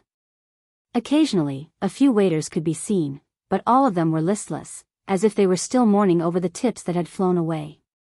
Even a dazzling beauty like Zhang Yingying who passed by could not raise her interest. Zhang Yingying didn't have any opinion on passers-by. She just did her job of leading the way. Mr. Bai, this way please. Io, don't be so polite. Seeing you like this makes my heart tremble. The middle-aged Mr. White's eyes narrowed as he smiled. He walked with his hands behind his back, looking as humorous as ever. He asked casually, how's the situation over there? As for Fei Jean, she's probably still unconscious. She's just a temporary vessel for her soul, so she should be easier to deal with than Li Wei. I'm talking about Luo Nan. How is he? I heard that his temperament changed drastically and he threw a tantrum. Hee hee. I've had enough fun, so I'm sleeping. Sigh, Mr. Bai, why don't you treat that kid while you're at it? His condition tonight is really abnormal. Mr. Bai's eyes twitched. What kind of stupid idea is this little girl coming up with? Although I'm old and unfilial, I'm still living a good life. I haven't lived long enough these days. Luo Nan and the others were in the room up ahead. Bamboo Pole was leaning against the wall outside, smoking. He saw Mr. Bai and Zhang Yingying, and he waved his hand from afar as a greeting. Zhang Yingying ignored him and only looked at Mr. Bai. Do you want your life just to see a doctor? Where are the medical ethics? Mr. Bai said confidently, don't talk about morality. Let's look at the feasibility first. My dream invasion technique, to put it bluntly, is to steal some materials from the human mind and build a seemingly right but actually wrong little maze or something, confusing people and making them think that it is their own work. Then, they will take the initiative to follow the maze and replace the beam with the pillar. The problem is, some people's materials are straw, which is light and easy to use. But others' materials are large rocks, which are hard to move and can cause a sprain on their back. If they are not careful, they might even lose their lives. Tell me. Luo Nan, Boss Luo, and Professor Luo, are they using thatch or boulders? What kind of nonsense is this? That's right, that's the principle. While they were arguing, Bamboo Pole had already put out his cigarette with a smile. He pushed open the door for them and gestured for them to enter. Zhang Yingying took the lead. She had already taken a few steps into the room when she realized that something was wrong. She turned around and saw Mr. Bai standing outside the door. He was looking left and right, his face full of expressions. Hey, what's wrong now? Mr. White coughed twice. Let's negotiate. We can examine the carrier, but can we move it out first? Huh? Inside the room, the two bodyguards, Qinikuan and Gauda, stood in a corner. He Yueyin was operating the virtual work area, giving orders to everyone. Hearing the noise, they all raised their heads. At that moment, Mr. Bai's face turned serious. He poked his head into the room again, and his wrinkles appeared on his old face. It's like this. Don't you feel bored? Really? Zhang Yingying blinked. He Yueyin subconsciously shifted her gaze. Luo Nan's body was curled up on the sofa across from her. He was sleeping soundly, facing the backrest. He was completely unresponsive to the sounds of the outside world. At this time, Mr. Bai waved at her. Come out and talk. And you guys. He called out the few people in the room who were awake. At the same time, he called out to the Psychic Wave Network maintenance team of Shangding Building. Help me pull up the interference field diagram of the area. A few seconds later, the relevant results were sent back and shared with Mr. Bai in the mission channel. Look. Right now the room has been turned into a pot of porridge by someone's soul strength. You guys don't even notice a thing? It was as if the dynamic image of the disordered magnetic field lines was fine, but Yueyin's eyes focused on several key data. Her brows unconsciously locked together. Bamboo Pole clapped his hands and said in hindsight, no wonder my smoking addiction flared up. So it was because I wasn't feeling well in the room. My subconscious wanted to come out and take a breather. Zhang Yingying curled her lips at him. Mr. Bai actually nodded in agreement. It's very possible.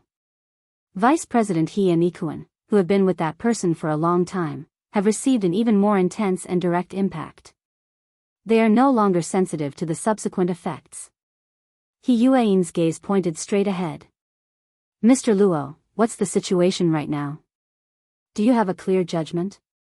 He's dreaming.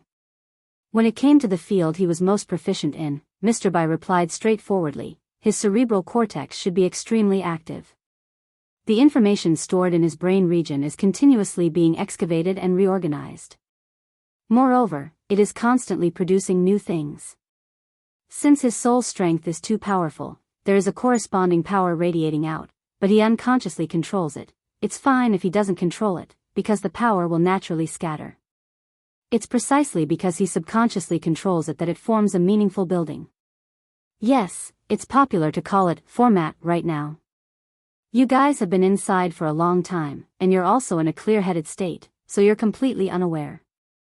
However, if your mind isn't clear and you're in a daze, it's very likely that you'll be pulled into a dream. He has that ability. Zhang Yingying's teeth hurt from listening to this. What kind of situation is this? He Yueyin immediately followed up with a question, will this harm Mr. Luo? Mr. Bai spread his hands. I really don't know. If I had to say, what harm would there be from dreaming? For normal people, this is true, but it might be a different matter for ability users. Basically, I believe that dreaming is a sort of adjustment of one's memories, information, and even emotions. Ability users usually organize the structure of their body and soul appropriately. That's why they rarely dream, or maybe they dream for a very short amount of time. There's a saying that the most powerful have no dreams. This is the reasoning behind it. Luo Nan is really strong. Zhang Yingying followed up with a sentence. Yeah, he's really strong. However, everyone knows that the structure of the body and soul is out of balance. Even with the adjustment of awakening, it's hard to say what the effect will be. Plus, his mood tonight is clearly different from usual. This could bring about variables. Mr. Bai explained as he tried to release his soul strength to probe the chaotic dream magnetic field within the room. He wanted to gather more concrete information. His tone gradually changed as he spoke in a dreamlike manner. He's currently in a period of adjustment, but he's adjusting a bit too frequently. He's endlessly digging and flipping through his memories. Oh, it's like there's a large amount of information continuously stimulating him. This stimulation is very direct, so there are very few logical things, but his nervous system is abnormally excited. Hiss. Mr. Bai's voice was cut off. The color on his face wasn't too good. He looked a bit dizzy, like he wanted to vomit but couldn't. He can't go too deep. It's like a whirlpool. Plus, the touch has high temperature and pressure. It might even kill someone. It's weird. This doesn't seem like he's organizing material. It's more like he's stewing in a pot. What kind of toy can be stewed? Mr. Bai was on the mental side, and Bamboo Pole was the only other person here. Zhang Yingying turned her head to look at him. Bamboo Pole spread his hands, expressing his helplessness. He was completely blind to the structure of the dream. After all, every profession had its own specialization. Not everyone could be like Luo Nan, who could adjust the frequency of his soul strength at any time and cut into different planes at any time. Bamboo Pole could only offer a suggestion. How about we be a bit more direct and rough? Just wake him up. I've read some information. Being disturbed during the REM period of a dream won't cause too many negative effects. Mr. Bai was a bit hesitant. All relevant theories will be discounted by ability users. Mr. Luo has a precedent of sleepwalking. He Yueyin was referring to the incident with the 2000th miss. Luo Nan was highly nervous. He didn't sleep for dozens of hours in a row. In the end, he was both mentally and physically exhausted. He only fell asleep after injecting drugs. Then he assumed a strange posture in his half-asleep, half-awake state. It was very frightening. He Yueyin wasn't there at the time, but Qinikuan and Gauda were there. They nodded their heads in confirmation. Mr. Bai furrowed his brows as he listened. He thought for a bit and walked into the room quietly. He approached Luo Nan and probed Luo Nan's breathing and other vital signs. The others followed him in when they saw him enter the room. How is it? His breathing isn't stable enough. His body's surface temperature is high. His muscle tone is abnormal. It really is a bit of RBD. Oh, it's the characteristics of REM sleep behavior disorder. But a more direct conclusion should be that his skeleton is under a certain amount of pressure. After all, the soul strength in the dream isn't easy to control. Mr. Luo himself doesn't seem to have completely resolved the problem of balance between his body and soul structure. We can't rule out the possibility of losing control and pressurization. Then we need to wake him up as soon as possible. The problem right now is that with his perceptual abilities and his current interference with the surrounding area, he actually hasn't sensed us at all when we surround him and talk. Mr. Bai shook his head with a bitter smile. He could only use the cautiousness of a doctor to make a suggestion: we need to wake him up.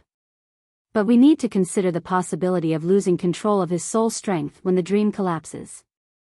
I can try to guide him, but from the current situation, his body's reaction is quite intense. His biological instincts are currently in an active state. The RBD of an ability user really isn't something to be trifled with. We also need to be careful not to let him injure himself. The group of people looked at each other in dismay. They didn't understand much of Mr. Bai's words, but they all understood the meaning of "I'm not sure." At this time, everyone had already completely forgotten about Fei Jin, who was in the bedroom. Who would have thought that the main character wouldn't even get a turn during a routine inspection? Instead, an even more important character would have a problem. He Yuan pondered for a long time before finally speaking. "Mr. Bai, the problem right now is largely due to the imbalance between the body and soul structure, right?" "Yes. To be precise, it's the control method that maintains the balance between the body and soul structure. There's a possibility of losing control in the dream.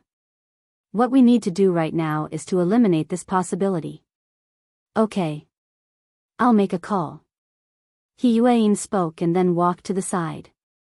She was in the corner of the room, talking to the person on the other end. After the call was connected, she gave a very direct introduction to Luo Nan's situation. Then she began to listen, only occasionally saying a few words. This continued for 5 or 6 minutes before she suddenly shifted her gaze. "Mr. Bai." "What?" "It's a problem related to guidance.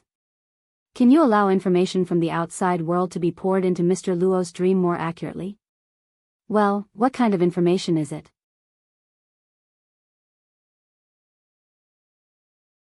Chapter 689. Okay. This was Mr. Bai's job. No matter how special the situation was or how difficult it was, he wouldn't shirk from it. He Yuan immediately shared the call with Mr. Bai, allowing the other side to communicate directly with Mr. Bai. This was to avoid any miscommunication. Mr. Bai listened very seriously. At the same time, he made a judgment to see if the plan on the other side would really work. As a doctor, he would speak without hesitation if he had any doubts. He would then consider the matter further. However, things went surprisingly smoothly. The man on the other side had a hoarse and deep voice that sounded intermittent, as if he was seriously ill. But the plan he spoke of was rooted in the foundation of an already confirmed domain. The logic was tight, and the veins were connected. What was even rarer was that he had a very deep understanding of Luo Nan's body and soul. He spoke of some details, and Mr. Bai, who was present, immediately made comparisons. He had a sudden realization. After a few discussions, the wrinkles in the corners of Mr. Bai's eyes loosened. In the end, he simply took off his jacket as he spoke. He loosened his sleeves and began to adjust his breathing. He was going to act according to the plan designed by the other side. How should I address you?" "Xiao." "Oh, I know. So it's Gym Master Xiao."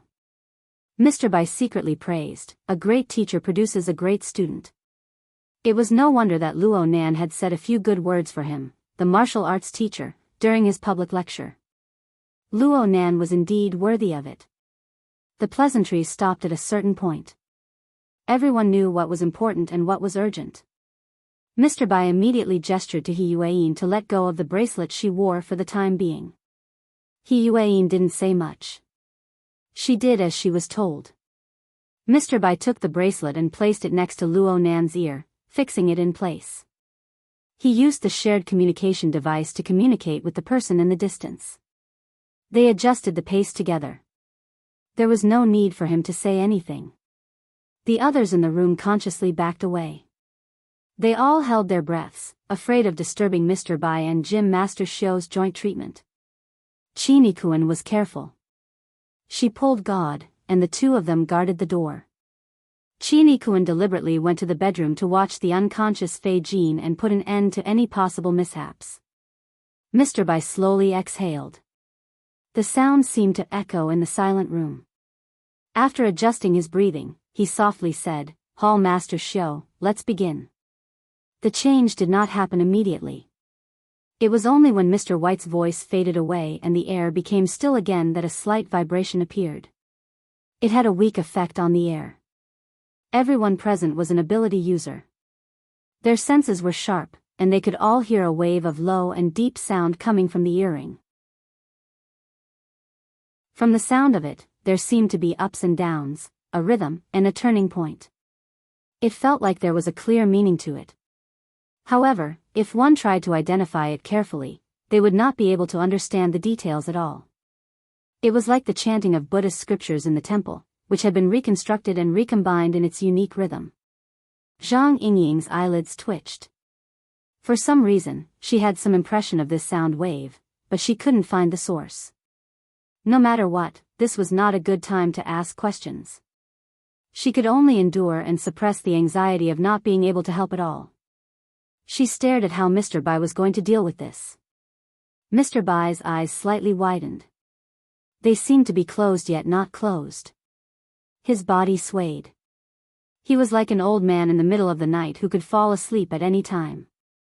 And this was the sign of the activation of the dream entrance technique, which he relied on to become famous.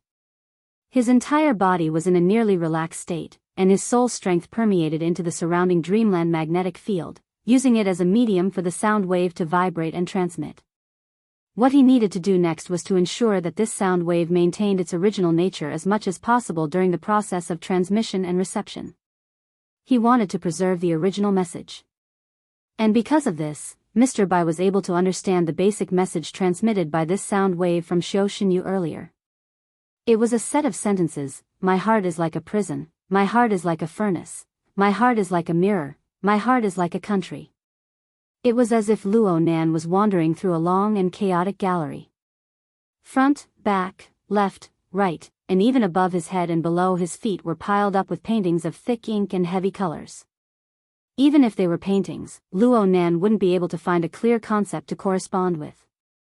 The color structure of these paintings clearly destroyed ordinary aesthetic perception. Some were abstract, some were filled with metaphors, and some were the direct expression of emotions. Luo Nan could only understand them this way.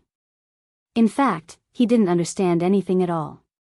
He only saw the chaotic structure and colors piled up layer by layer, filling his field of vision. He couldn't sort out a basic logic, but he was also unable to reject the corresponding perception. He could only allow the lowest level of intuition to passively accept all of this. He didn't care whether or not it would cause a misunderstanding. He just wanted to swallow it whole. The problem was that this gallery was really too big, and it didn't give him any sense of direction. There was only an endless pile of paintings.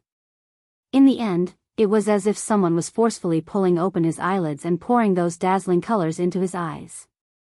At the same time, there was a physical stimulation that seemed to melt into his blood vessels at any time. Every color brought warmth, smell, and taste. And every stimulation required him to make an instinctive and emotional response. These stimuli didn't have any logical connection to speak of. Perhaps the same color, the same structure, but when stuffed in at different times, it would give him a completely different feeling.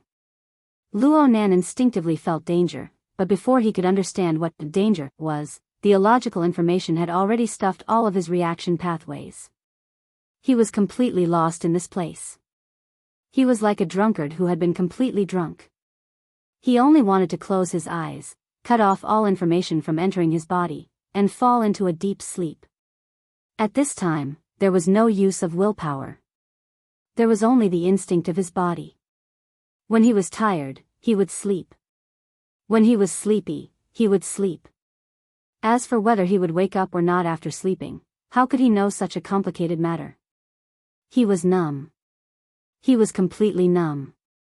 Even if the heavens fell and the earth cracked. Wait a minute. It seemed that his surroundings really were shaking. Luo Nan was able to sense it. It wasn't because of how intense the shaking was. Instead, it was because under the stimulation of the inexhaustible and disorderly structure of colors and body sensations, the shaking was so neat and orderly. And it was so familiar. It was like a hook that probed into the depths of his soul, pulling out an entire string of information and memories that had been buried deep under the disorderly and chaotic ruins. This wasn't a particularly high-end or complicated matter. On the contrary, it was more of a neural reflex process that Luo Nan was already familiar with. It wasn't an instinct, but it was close to instinct. Luo Nan just triggered a bit of a bud, and then a whole set of reactions began to operate spontaneously. The chaotic and numb reaction pathways suddenly opened up a vein that was born due to the law. Then it extended all the way down. Sound. Ears. Vibration. Muscles.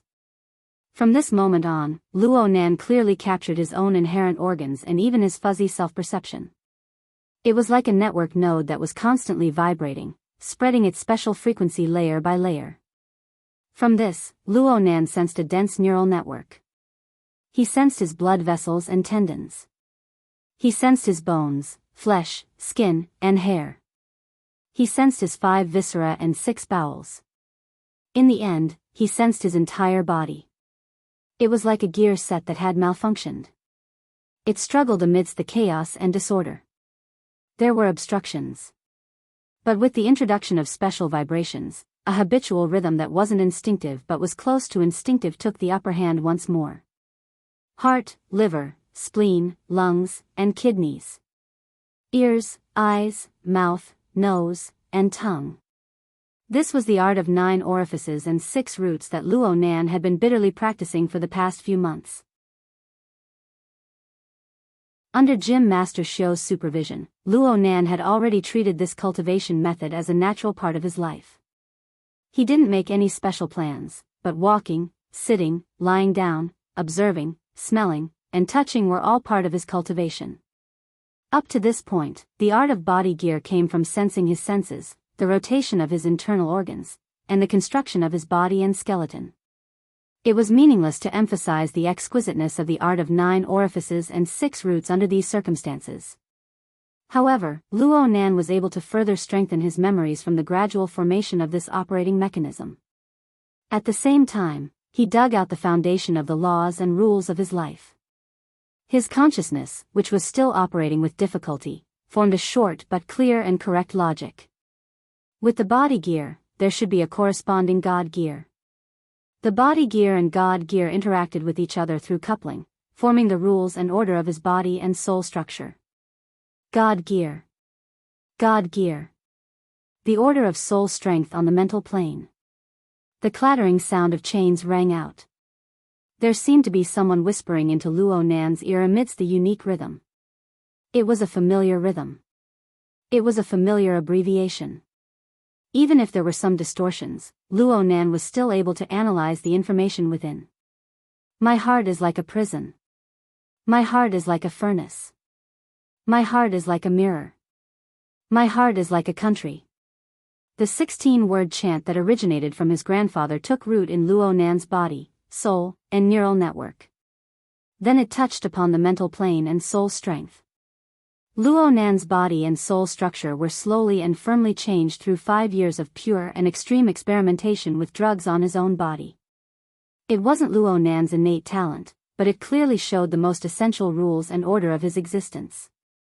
He was born as a human. Order was the cornerstone of his existence. It was the most precious thing.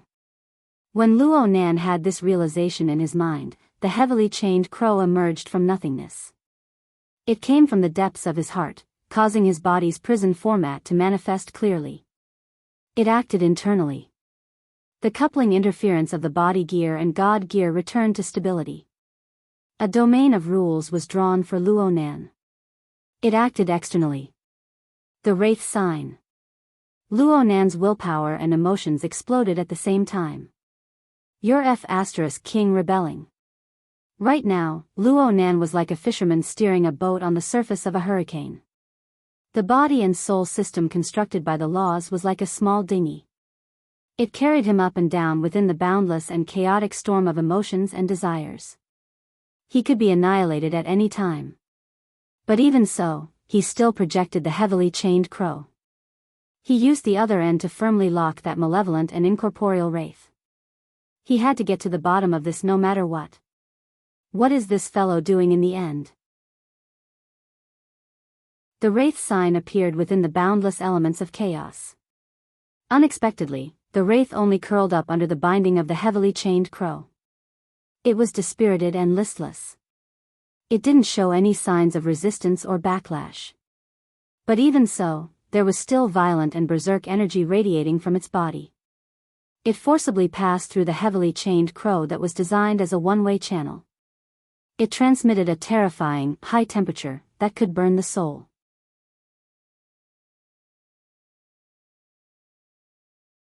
Chapter 690.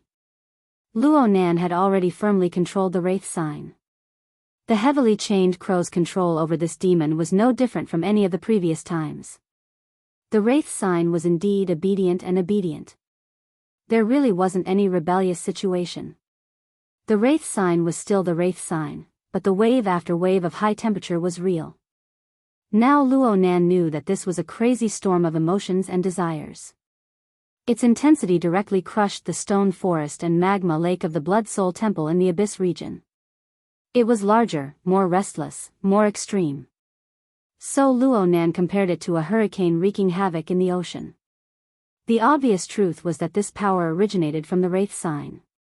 It originated from the chaotic and disorderly main body of the wraith sign. It was just that Luo Nan had never understood it. It wasn't something that could be understood. Using reason to touch emotions and desires was basically like a chicken talking to a duck. One would never be able to feel its power.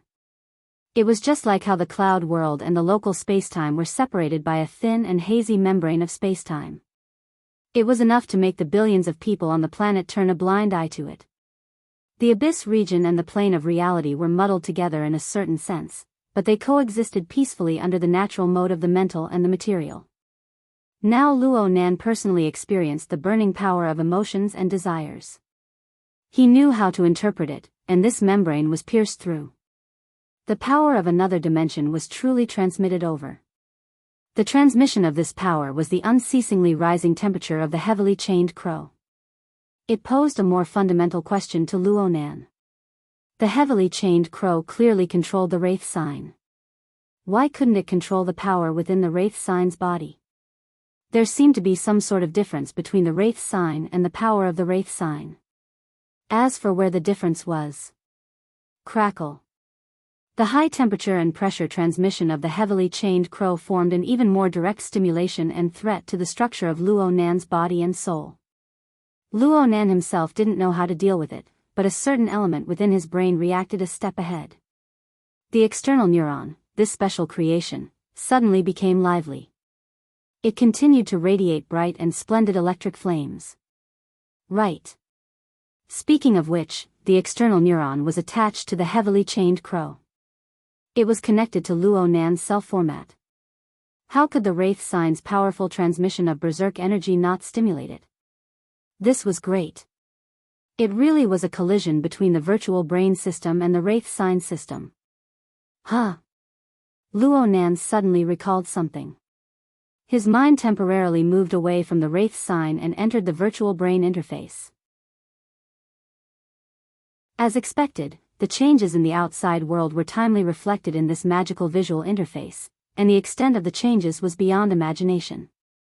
At the center of the virtual brain interface, inside the outline of the virtual brain that looked like a cluster of galaxies, billions of stars were gathered. However, they were flashing at different frequencies.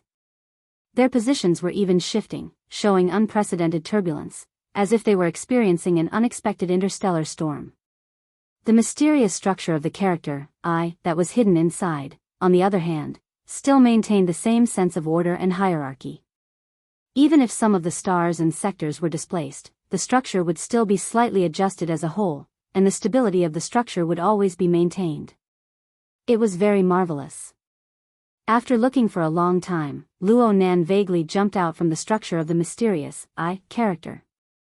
He let the structure of this activity revert to the comical dancing posture of his grandfather and father's photo. That's right. It really was like a god formed from millions and millions of stars was dancing amidst the violent interstellar storm. It also displayed a wonderful balance and coordination within the motion. Luo Nan's mind inexplicably became much clearer when he saw this scene. He was able to observe many more details. He noticed that there were 8 groups of rune structures surrounding the core image of the dancing god. They were the shoulders, the palms, the chest, the back, the top of the head, the soles of the feet, and so on. They were originally rather indistinct, but under the blowing of the interstellar storm, it was as if a layer of sand and dirt had been shaken off during the dancing posture.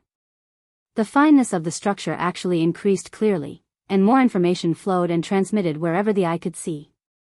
It might be said that Luo Nan understood something in an instant. It was just a subtle feeling. But it was precisely by following this feeling that his observation perspective completed a complete transformation without him realizing it. Luo Nan's field of view was pulled closer in his absent-minded state, probably because he was overly focused on the surrounding rune structure. Luo Nan's direction also changed. He was originally looking from the outside to the inside, but now he was looking from the inside to the outside. That's right. The current Luo Nan suddenly merged with the dancing god within the virtual brain galaxy. He turned his body within the intense interstellar storm, changing his angle of view, and cast his gaze towards the 8 floating and circulating rune structures around him. He experienced the details that he had previously overlooked. This sort of fusion wasn't particularly unfamiliar. Luo Nan's large coordinate system was constructed in a similar manner. But the corresponding dynamic changes, as well as the penetrating intuition that was closely related to the fineness of the surrounding 8 runes, gave him a wonderful confidence that he could understand many things. It was under the catalysis of this confidence that Luo Nan's gaze cast even further away. It cast itself towards the wraith's shadow that was suddenly restless under the constraints of the virtual brain system. The wraith sign was still reflected within the virtual brain's interface right now, but it was no longer in the grayish hue of before. It was as if the wraith sign had come to life within this interface. Its 8 claws moved, and it wandered within the dark void.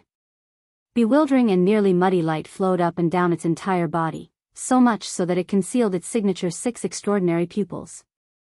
Luo Nan stared at the wraith sign.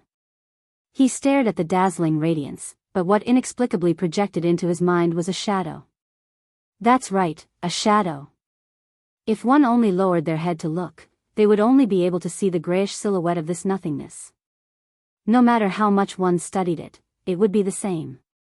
But if one were to shift their thoughts and shift their gaze, one would be able to see the standing tree that the shadow was clinging to. If one walked further up, one would be able to trace the source of the radiant radiance, and one would be able to see an incomparably enormous fireball. Luo Nan's thoughts came to a standstill for a moment before he was able to continue his understanding. It was a sun that erupted with high-temperature jets at all times. It silently rolled within the abyss of the distant spacetime. It surged with scorching heat, but it was negligible in comparison to its own power. It passed through some sort of opaque frame substance to finally form the wraith sign. A certain shadow that reflected a portion of the wraith sign structure and a deeper essence.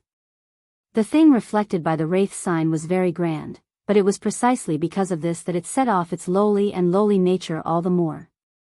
Forgive Luo Nan for describing it this way, for he simply did not know how this understanding came to be.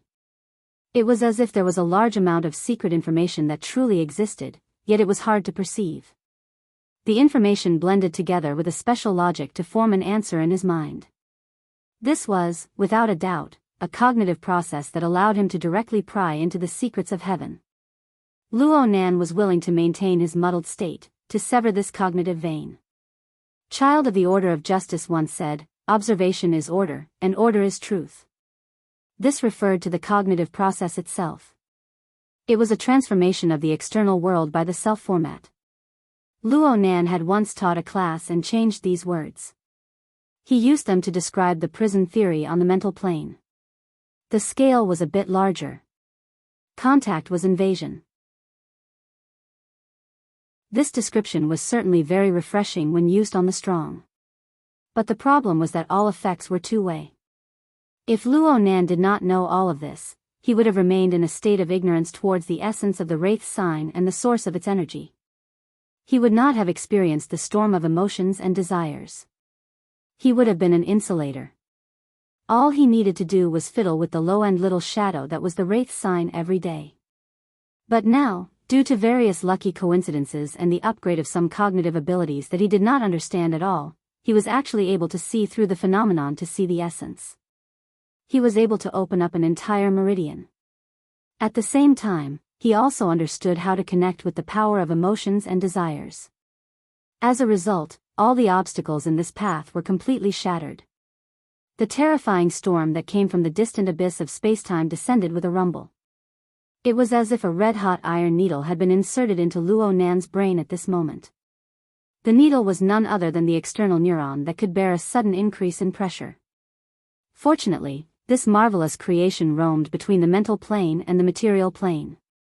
It possessed its own set of operating mechanisms. When the pressure it bore exceeded a certain threshold, its existence on the material plane would instantly approach zero, avoiding direct damage to Luo Nan's brain tissue. But the pressure Luo Nan endured did not decrease at all. The virtual brain interface faithfully projected the terrifying power from the distant abyss of spacetime. The millions and millions of stars in the central region were instantly engulfed by the powerful stream of rays that was like a supernova explosion. There was a moment when Luo Nan practically believed that his fleshly body and soul were about to vaporize in an instant.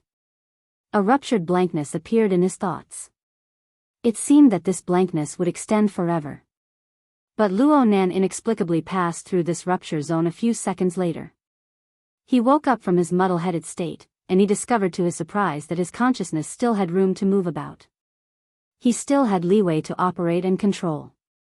Though the millions and millions of stars on the central planet endlessly swayed and flickered, shifting and deforming, the mystical, I character that served as the main structure still maintained a relatively stable dynamic equilibrium.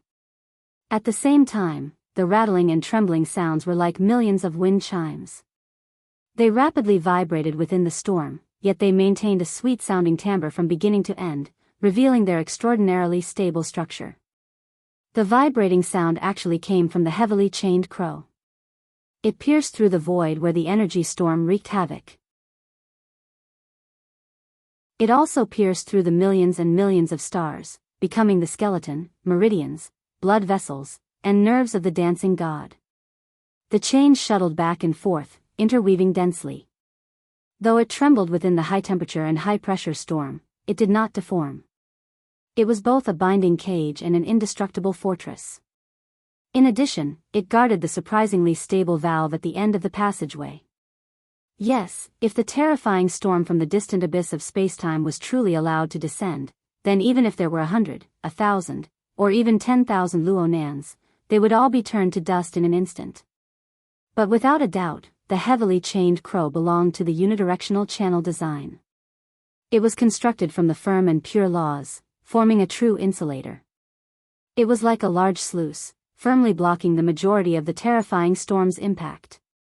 It also protected Luo Nan's core consciousness and fundamental format. Hold on. Since there was such a large sluice, why was there still such a powerful storm leaking out? Luo Nan could only search for the reason from his own body. He didn't have any flaws when it came to the construction of his rational format. But in another domain, on the level of emotions and desires that he had just experienced, he was completely defenseless. Yes, this was the primer. It was also the gap and the crack. What the heck was this? Luo Nan didn't know whether or not he should seriously criticize himself. But right now, there was a more acute and direct problem. This terrifying storm that came from the distant abyss of spacetime was endlessly penetrating through the gap and crack in his passageway. It was expanding to an even wider area. If the storm directly reached the plane of reality, how many people in the world would be like him, protected by the insulating fortress valve? Luo Nan shuddered when he considered this situation. He struggled, wanting to do something, but soon he discovered a phenomenon. This terrifying storm didn't seem to directly reach the plane of reality. Instead, it spread out from an unexpected region.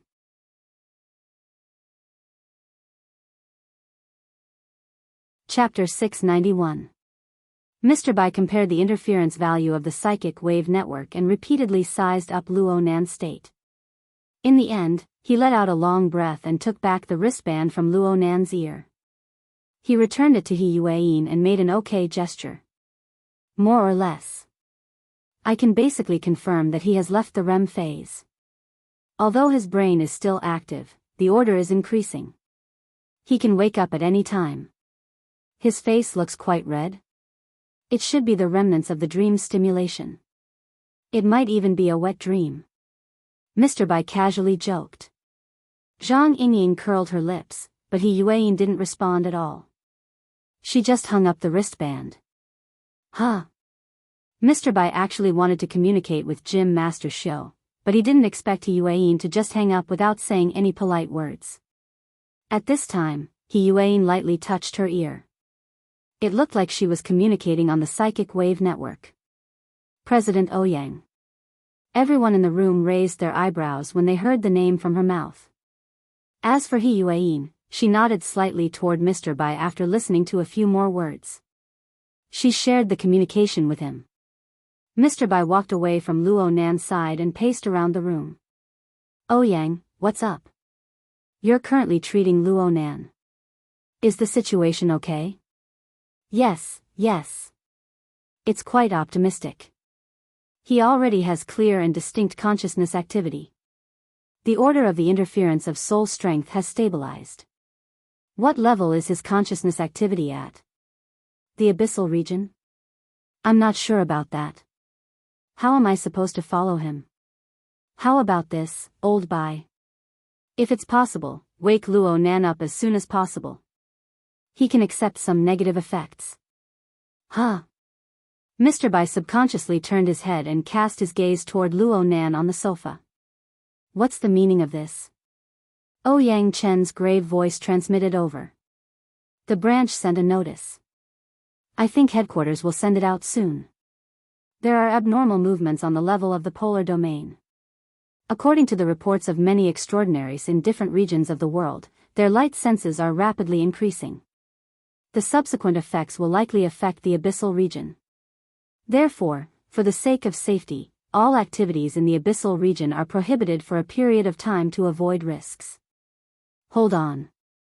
What's the meaning of this? Mr. Bai was a veteran ability user, but he was still confused when he heard this. We'll talk about the specifics later. Take care of Luo Nan for now. Wake him up no matter what.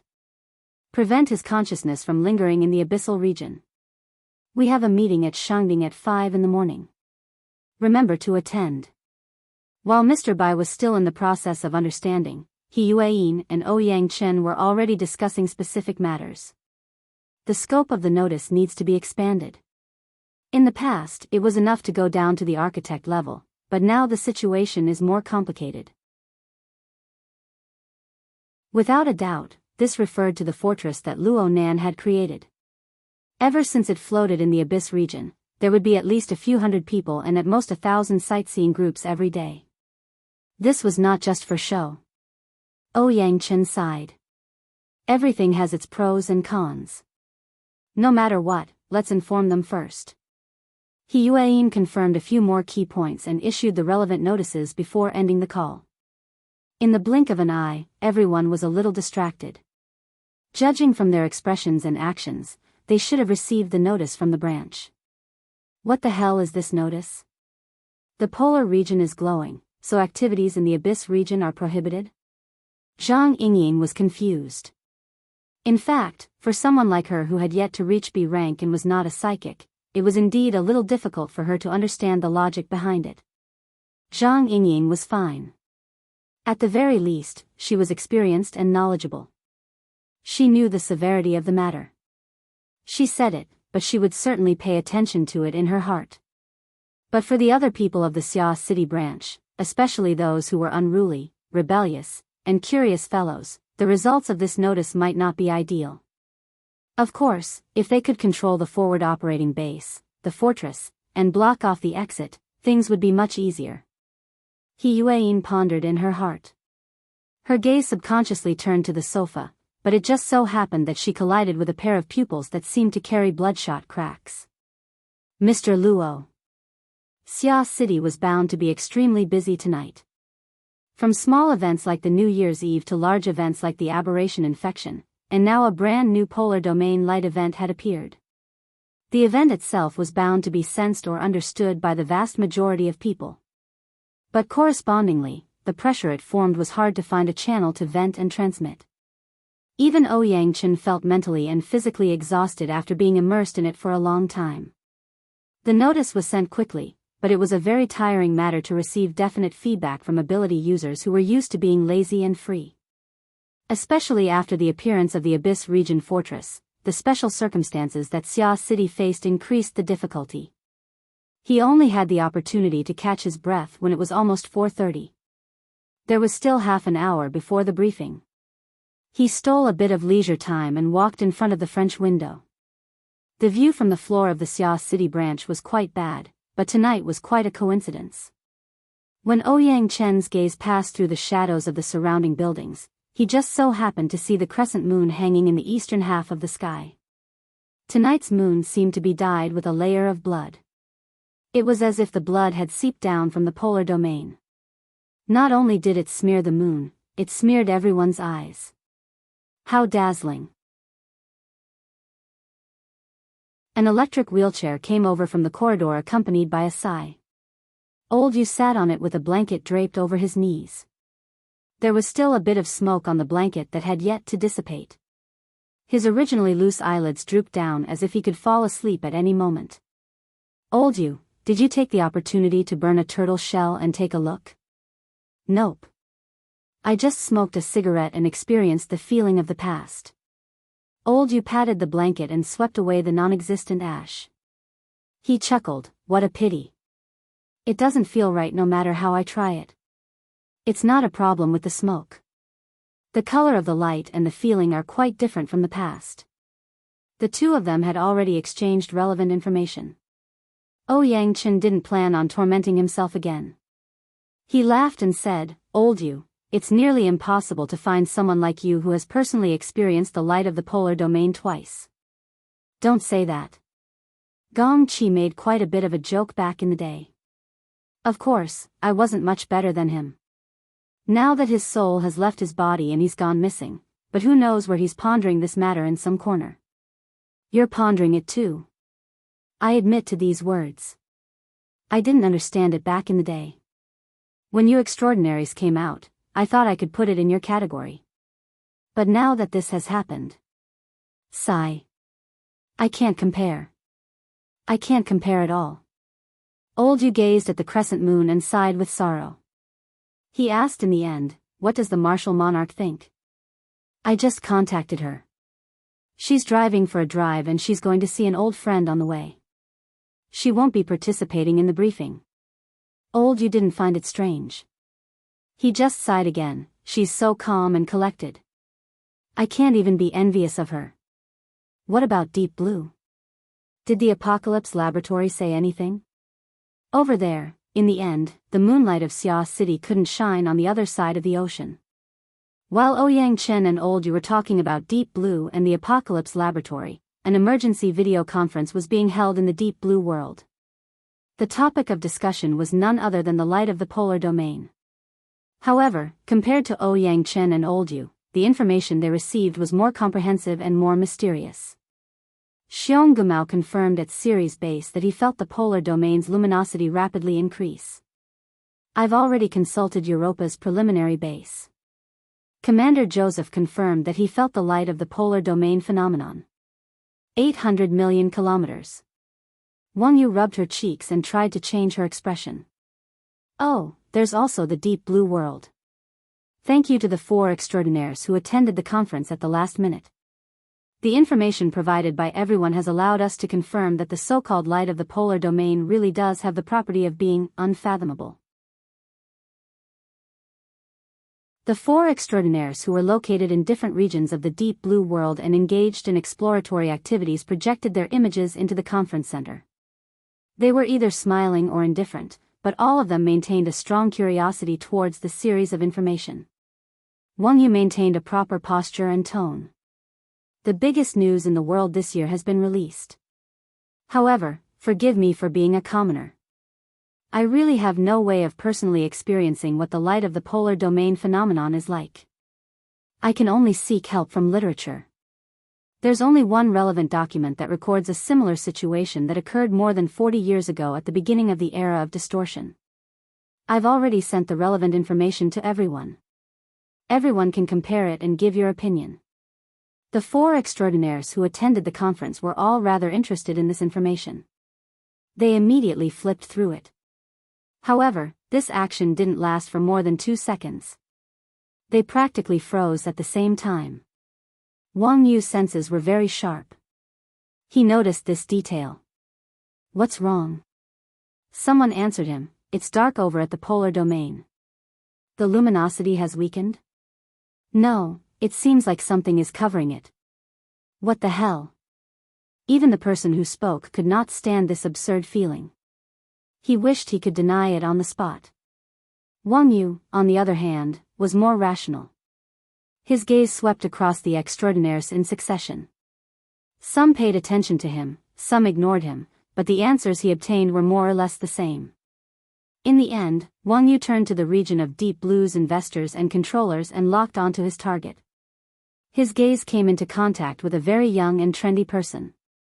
His hair seemed to be dyed a color similar to steel blue, and his skin was so white that it glowed. This combined to form a very strange overall hue, giving his relatively ordinary facial contours a peculiar charm. Professor Li Wei, what's your opinion? I won't express my opinion on matters that I can't accurately understand. Guessing makes one superficial, and describing reveals one's incompetence. Rather than exposing one's shortcomings, it's better to observe. His harsh words attracted the unfriendly gazes of several extraordinaires, but surprisingly, no one flipped the table in anger. As the convener and host of the conference, Wang Yu maintained a good attitude. He calmly smiled and said, people always have to choose the right from the wrong. Forgive me for saying a few laymen, but light always has a source. Where is the source of the light of the polar domain phenomenon? Can you locate it? The cover, just now, was the light source blocked?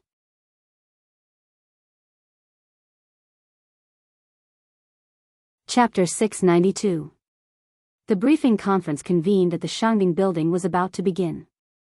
Most of the architect-level powerhouses in Xia City were present at the conference. The conference had yet to officially begin, but the latest situation in the polar domain had already changed. It was unknown how many people's heads were stuffed with the absurd reality of darkness and light. What had originally been a private conversation between Ouyang Chen and Old Yu had already turned into a large discussion with many people participating. The chatter was endless, and everyone had their own opinions. The discussion only came to an end when Yueyin and her group rushed back from Aurora Cloud City. Gao Meng was the first to cry out when he saw Yueyin and the others push open the door and enter. Hey, where's Boss Luo? Gao Meng had been happily cooperating with Luo Nan for many days now. In his mind, Luo Nan was a super genius that appeared once in 100 years. Therefore, he wanted to know Luo Nan's opinion on this matter. But Yueyin and Bamboo Pole were the only ones who came. The most important thing was that Luo Nan was nowhere to be seen. Mr. Bai was also nowhere to be seen. Mr. Luo's grandfather is critically ill. The hospital has already issued a notice of critical illness. He has already rushed over. Mr. Bai is an expert in soul science and related pathology, so he has gone to help as well. Gao Meng went, oh my, but he was unable to say anything else. Yueyin looked around and discovered that people were missing. Her Majesty Empress Wu isn't here. Naturally, Ouyang Chen was the one to explain this. Gao Meng was a straightforward person. He clapped his hands and said, this is great. The two people who are most likely to have fantastic ideas aren't here. Let's just stare at the information and make blind guesses. The people present were all used to this. They didn't mind hearing this. They just roared with laughter. There were currently a total of 10 people in the conference room, and there were a total of 15 people who were above the architect rank in Xia City. Aside from Her Majesty Empress Wu, Luo Nan, and Mr. Bai, there were also the Horned Demons and Crag Burst who were currently wandering in the wilderness. And so, everyone was present. But when Ouyang Chen saw the ratio of the fleshly side to the mental side in the conference room, he could only agree with Gao Meng's explanation. He spoke in a chatty tone, I'll explain the matter first. Then everyone can discuss it. Anhai Sanatorium was located in the outskirts of Xia City. It was early in the morning, but there were parts of the emergency center upstairs that were brightly lit. Emergency treatment was being carried out for an elderly patient who was at high risk. At this hour, the recuperation center was spacious and empty. There was almost no one around, and most of the lights were off. There were only a few cars parked in the parking area below the emergency medical center. They belonged to the doctors and staff who were on duty who participated in the emergency treatment. In the meantime, there was a civilian version of the SUV, which also turned off its engine and quietly parked at the edge of the parking area. However, there was another person in the car. He was sitting in the driver's seat, holding a Coke cup in his left hand and a bucket of fried chicken in his right. He was munching away happily. In the meantime, an aircraft flew through the night sky and landed directly on the lawn next to the emergency center. A group of people hurriedly got off and ran into the building. The people in the car didn't even raise their heads, but they knew that it was Luo Yuandao's daughter's family. This high-speed aircraft was transferred through the branch's resources. However, this aircraft came directly from the Nader district, so Luo Nan wasn't on it. He needed to hurry over from the Pingjiang district on the other side of Xia City. Of course, Luo Nan's telepathic thoughts had arrived a long time ago. It was just that his thoughts were projected toward the emergency room. He didn't have the time to care about the cats and dogs in the corner. TCH. I, the one with the surname Jean, have fallen to the level of a cat and dog. Speaking of which, do you know that there's someone playing hide and seek in the emergency room? The driver with the surname Jean cracked a smile, revealing his sharp teeth and crushed bones and flesh. The rumbling of an engine came closer at this time. A flying car flew through the spacious hospital area at a speed of over 300 kilometers per hour. It finally braked and drifted, spinning as it stopped below the emergency center. The car hadn't even come to a complete stop when Luo Nan pushed open the car door and jumped out. He rushed onto the porch in 2 steps. By the time Mr. Bai got out of the car, Luo Nan had fallen nearly 20 meters behind. He saw that he was about to crash into the building, but his wristband vibrated at this time. Luo Nan instinctively assumed that it was his aunt at this time. He immediately connected. I'm already here. Shui Lei's urgent and resonant voice poured into his ears. Nanster, the gym master's old injuries have relapsed. He's being sent to the hospital right now. I've consulted with the branch. They recommended sending him to Anhai Sanatorium. They say that it's more convenient to treat him there. I remember that your grandfather is over there. Do you know him better? Luo Nan stopped in his tracks in shock. Gym master? Luo Nan had just gone through a few rounds of baptism. His brain was a bit lacking for a time. He was stupefied on the spot, unable to come back to his senses for a long time. The windows of the civilian SUV in the parking area were tightly shut, and they were separated by 100 meters. But driver Jin's 5 senses and 6 senses were out of this world. He didn't miss a single bit of the corresponding unforeseen event. He began to chuckle, and his mouth chewed with even more gusto. Yep, he didn't have any evil intentions. He was just taking joy in Luo Nan's misfortune. In the end, Luo Nan still went inside. Soon, the emergency center's front building recovered its tranquility. Driver Jean finished off the chicken leg and cola in his hand. He let out a yawn and fell back. The car's AI considerately lowered the back of the chair for him, and he prepared to take a good nap. In the meantime, another rescue shuttle came over to transfer the patient. It was probably Gym Master Shou. Driver Jean knew this person. He was a genius for being able to live this long due to the great collapse of the genetic plane. At the very least, Driver Gene could empathize with Gym Master Show.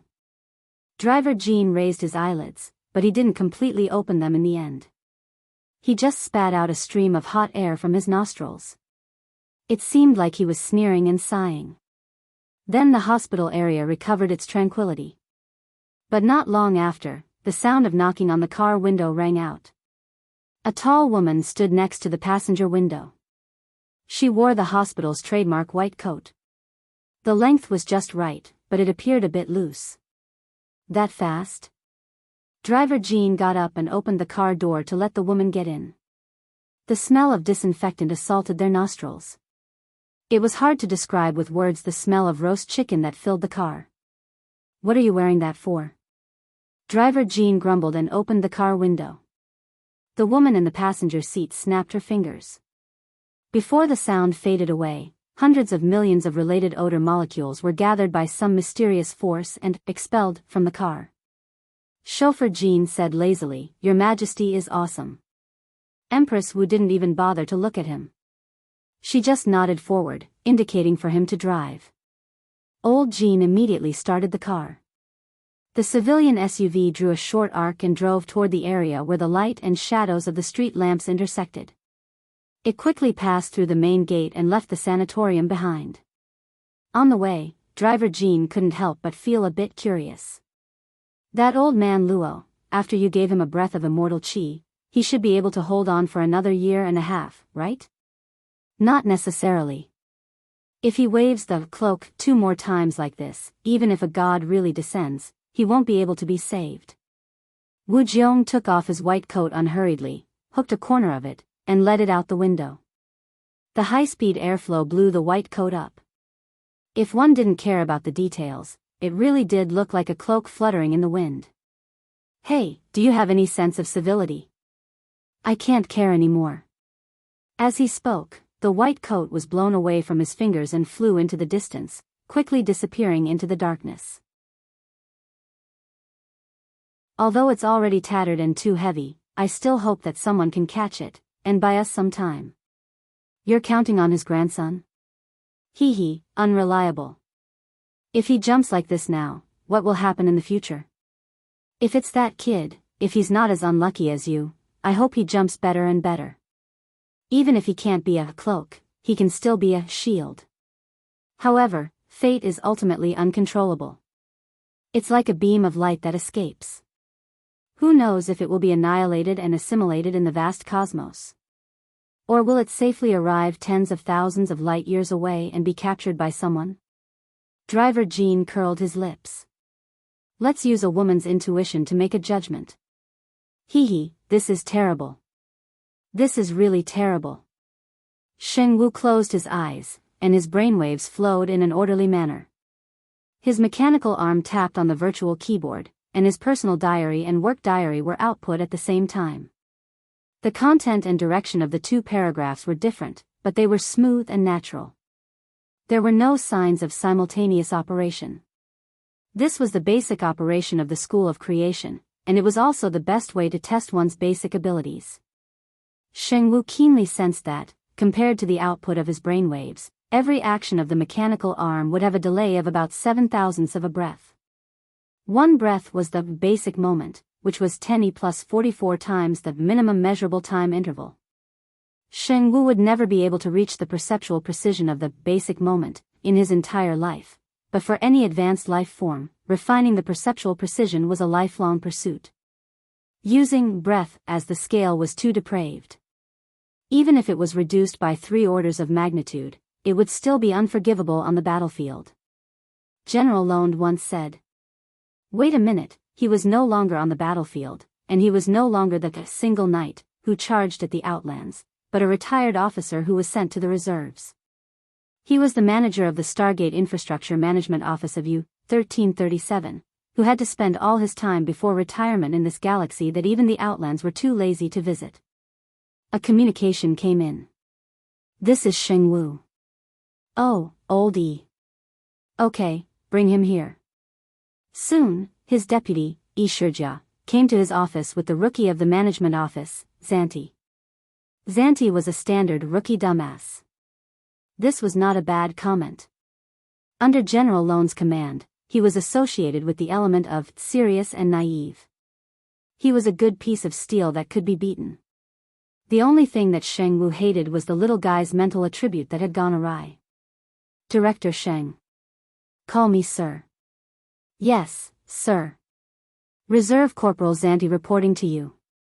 In the outer region of the U-1337 galaxy, a Class 7 wave anomaly has appeared. Based on the Praeger effect, I have calculated the approximate relative position and sector. The young man had already sent the relevant information. Sheng Wu sized it up and murmured, 42 squares away, that's 42 days ago. Is there any follow-up? Sir, there is no follow-up. Also, sir, it should be 21 squares and 21 days. We have changed the standard units of the heavens to connect with the various systems of the divine kingdom. There was a moment of silence in the office, and then Sheng Wu said pleasantly, you are right, old habits have not been changed. Now, Corporal, you can follow the procedures and apply for a scout ball, the kind that can fly in hyperspace. Calculating at the highest speed, in about 5 Pantheon years later, before your 20th birthday, you will receive the most detailed results. Maybe by then, you can receive a reward from the military before your contract ends. It's even better if it ends. You can change your career in time and become an explorer. According to the information, you can find a high-level life-gathering area and immediately become a billionaire. Oh no, it should be a new pattern for the God of Dawn's cloak. Now go do it, child, good luck. The dumbass left in a daze. Sheng Wu turned his eyes to his deputy. Yishijia raised his hand to say, it has nothing to do with me, and then ran out of the door. The standard units of the heavens, multiplied by 2 is the standard unit. It seems that the gods in the heavens are really cheap.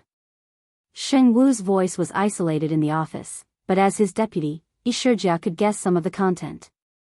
But it had nothing to do with him. After leaving the door, Yishijia directly pulled a certain line. The relevant data is in hand. Traveling at high speed through hyperspace to the relevant sector, without a senior lord to oversee, driving the configuration will require a large team of at least 400 people. Recruiting now, we can set off in 4 standard weeks. At most 100 weeks later, we will have a definite result.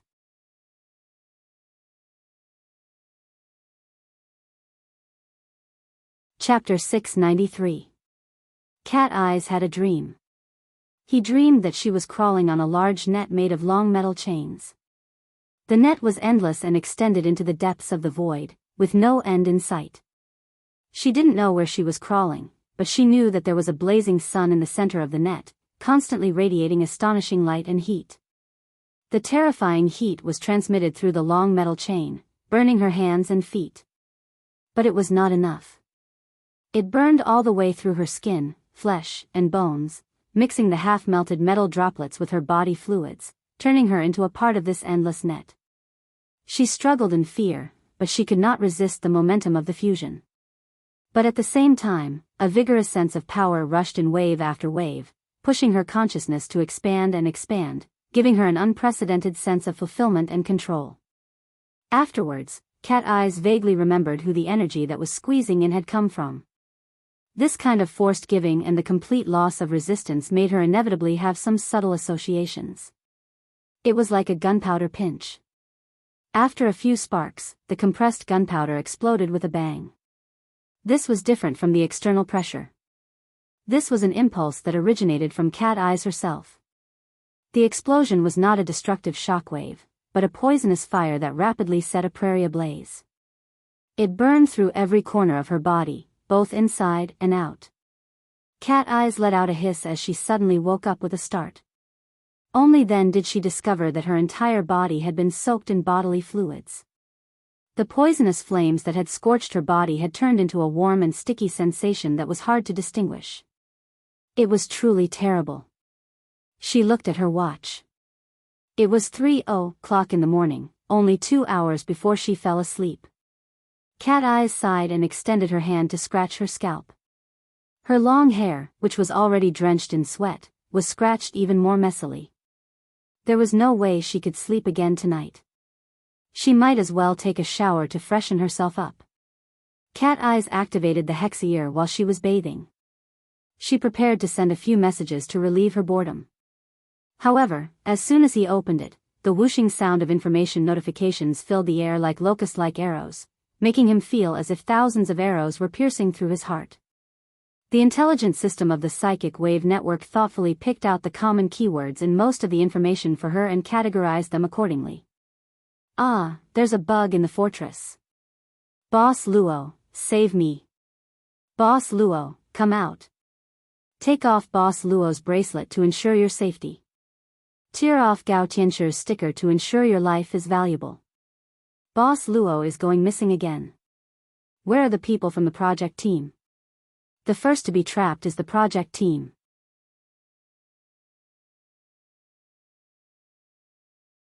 It's more important to figure out Boss Luo's whereabouts. Papercut acted as a peacemaker, doing his best to bring the topic back to the topic. But as he spoke and spoke, he strayed a bit off topic. Speaking of which, I find it strange. No matter what, Boss Luo has nothing to do with shut-ins recently, right? What's going on with him? Has his body been taken over by someone? Cat Eyes sneered and replied, puberty has arrived. Hormones are being secreted in excess. He's already 17, big sis. Endocrine disorder. Fine. It doesn't matter what stage Boss Luo has reached in puberty. Where in the world is he right now? There are over 100 people waiting for him to save. The matter helplessly returned to its original point. In the early morning hours of April 22, 2097, the tracking operation against the Fortress Project Team's chief consultant, Luo Nan, ultimately came to nothing. Everyone was unable to find Luo Nan in the end. The project team and a few experts in Xia City, who already had some understanding of configurations, worked together and finally solved the problem. There was no need to mention the misery involved. Cat Eyes watched the development of the situation with cold eyes. Her heart was unmoved. After all, there had been far too many people in the past few months. There had been far too many people who had been left in dire straits due to Luo Nan's willfulness. Especially those who urgently wished to obtain power from Luo Nan's body, from the sun behind Luo Nan. Yes, perhaps Luo Nan himself was included. Cat Eyes finally obtained the pleasure of rebalancing herself when she thought of this. D City. It was 4 hours earlier than Xia City. It was already early morning. D City was in the southern hemisphere. It was currently autumn and winter, so the seaside was cold and gloomy. There was a rocky beach near the seaside that was rarely visited by tourists. Enla stood on this rare piece of flat ground. She faced the sea and felt the strong sea breeze blowing against her face. She felt as though she was standing in front of a blast furnace that was burning steel. The air current that assaulted her face could carry high-temperature flames at any time. Common sense and reality. Simple sensations and complex high-level senses entangled with each other. They slowly mutated her perception, allowing her to gradually get used to this special environment until she became accustomed to it. She closed her eyes and the burning Blood Soul Temple appeared before her eyes. The solidified configuration of the Abyss region seemed to be very close to her. It could burn off her eyebrows and destroy her face at any time. Every stream of lava that flowed on it contained a high-temperature energy that was 10 times higher than before. The Blood Soul Temple of the Abyss region originally didn't have any substantial temperature to speak of. What it gathered was just the extremely paranoid emotions and thoughts of the believers. After going through a series of operations, they became a medicinal primer that mobilized the boundless energy of the Abyss region. But after going through a period of adjustment, these emotions converged into the stone forest and the lava lake to circulate and circulate. They were clearly bestowed with the direct killing power of burning the soul and flesh. This forced the higher-ups of the order to be more cautious than ever when they mobilized the relevant medicinal primer. Otherwise, they might suffer a backlash. Of course, once the transfer was successful, the impact of the Abyss region storm would explosively increase. For months after New Year's Day, the Blood Flame Order had washed away its previous decline and quickly established a foothold in D City. This was largely due to this. Because of this, Jiang Yuanjun and the other elders and higher-ups of the order were pleasantly surprised and conflicted. They endured this complicated and difficult change together. The one who did all of this was none other than Luo Nan. Mrs. Halder had not told anyone else about the matter of cooperating with Luo Nan other than her personal secretary. Jiang Yuanjun and the others only knew that Mrs. Halder had found a professional consultant or investor. As for who it was, everyone had their own guesses. As for whether or not they guessed the correct answer, it didn't matter. After Elder Mo Luan passed away, Mrs. Halder had the final say in the matters of the Blood Flame Order. Even without Mrs. Halder's opinion, Luo Nan's flourishing career in D City over the past 4 months, as well as the more fundamental awakening of 16 devout believers and fanatical believers, had the persuasive power to sweep away everything. Every time Yin-La thought of this series of changes, she thought of the young man who had created this miracle with his own hands. She thought of his superb and immeasurable methods, and her heart felt heavy. It couldn't be considered a good feeling, but it was just like how her senses had already mutated. After a long time, all she had obtained were progress and benefits. It was hard to avoid her feelings becoming blurry. It was like being choked by someone, experiencing the thrill of suffocation. When her thoughts and emotions reached this point, Yin-La suddenly became absent-minded. She took a deep breath of the sea breeze, unable to differentiate between hot and cold. It was also at this time that the undulating waves of the distant sea seemed to be patronized by the magma at the bottom of the sea. A large expanse of seawater suddenly boiled. Bubbles swelled and burst, rising and falling in succession. There was even a gurgling sound coming from that direction. Yin-La hurriedly collected her thoughts when she saw this abnormal situation. She picked up the special fireproof towel she had prepared to the side and moved forward. The waves of the sea pushed toward the shore one after another. The boiling region drew closer, leaving behind special traces of whirlpools on the surface of the sea. The light on the surface of the sea wasn't too bright in the early morning. She couldn't see the bottom of the sea with her naked eye. However, Yin-Li's mental senses, which had improved quite a bit during this time, were already able to touch the extremely restless emotions that were 1,000 times hotter than the boiling seawater.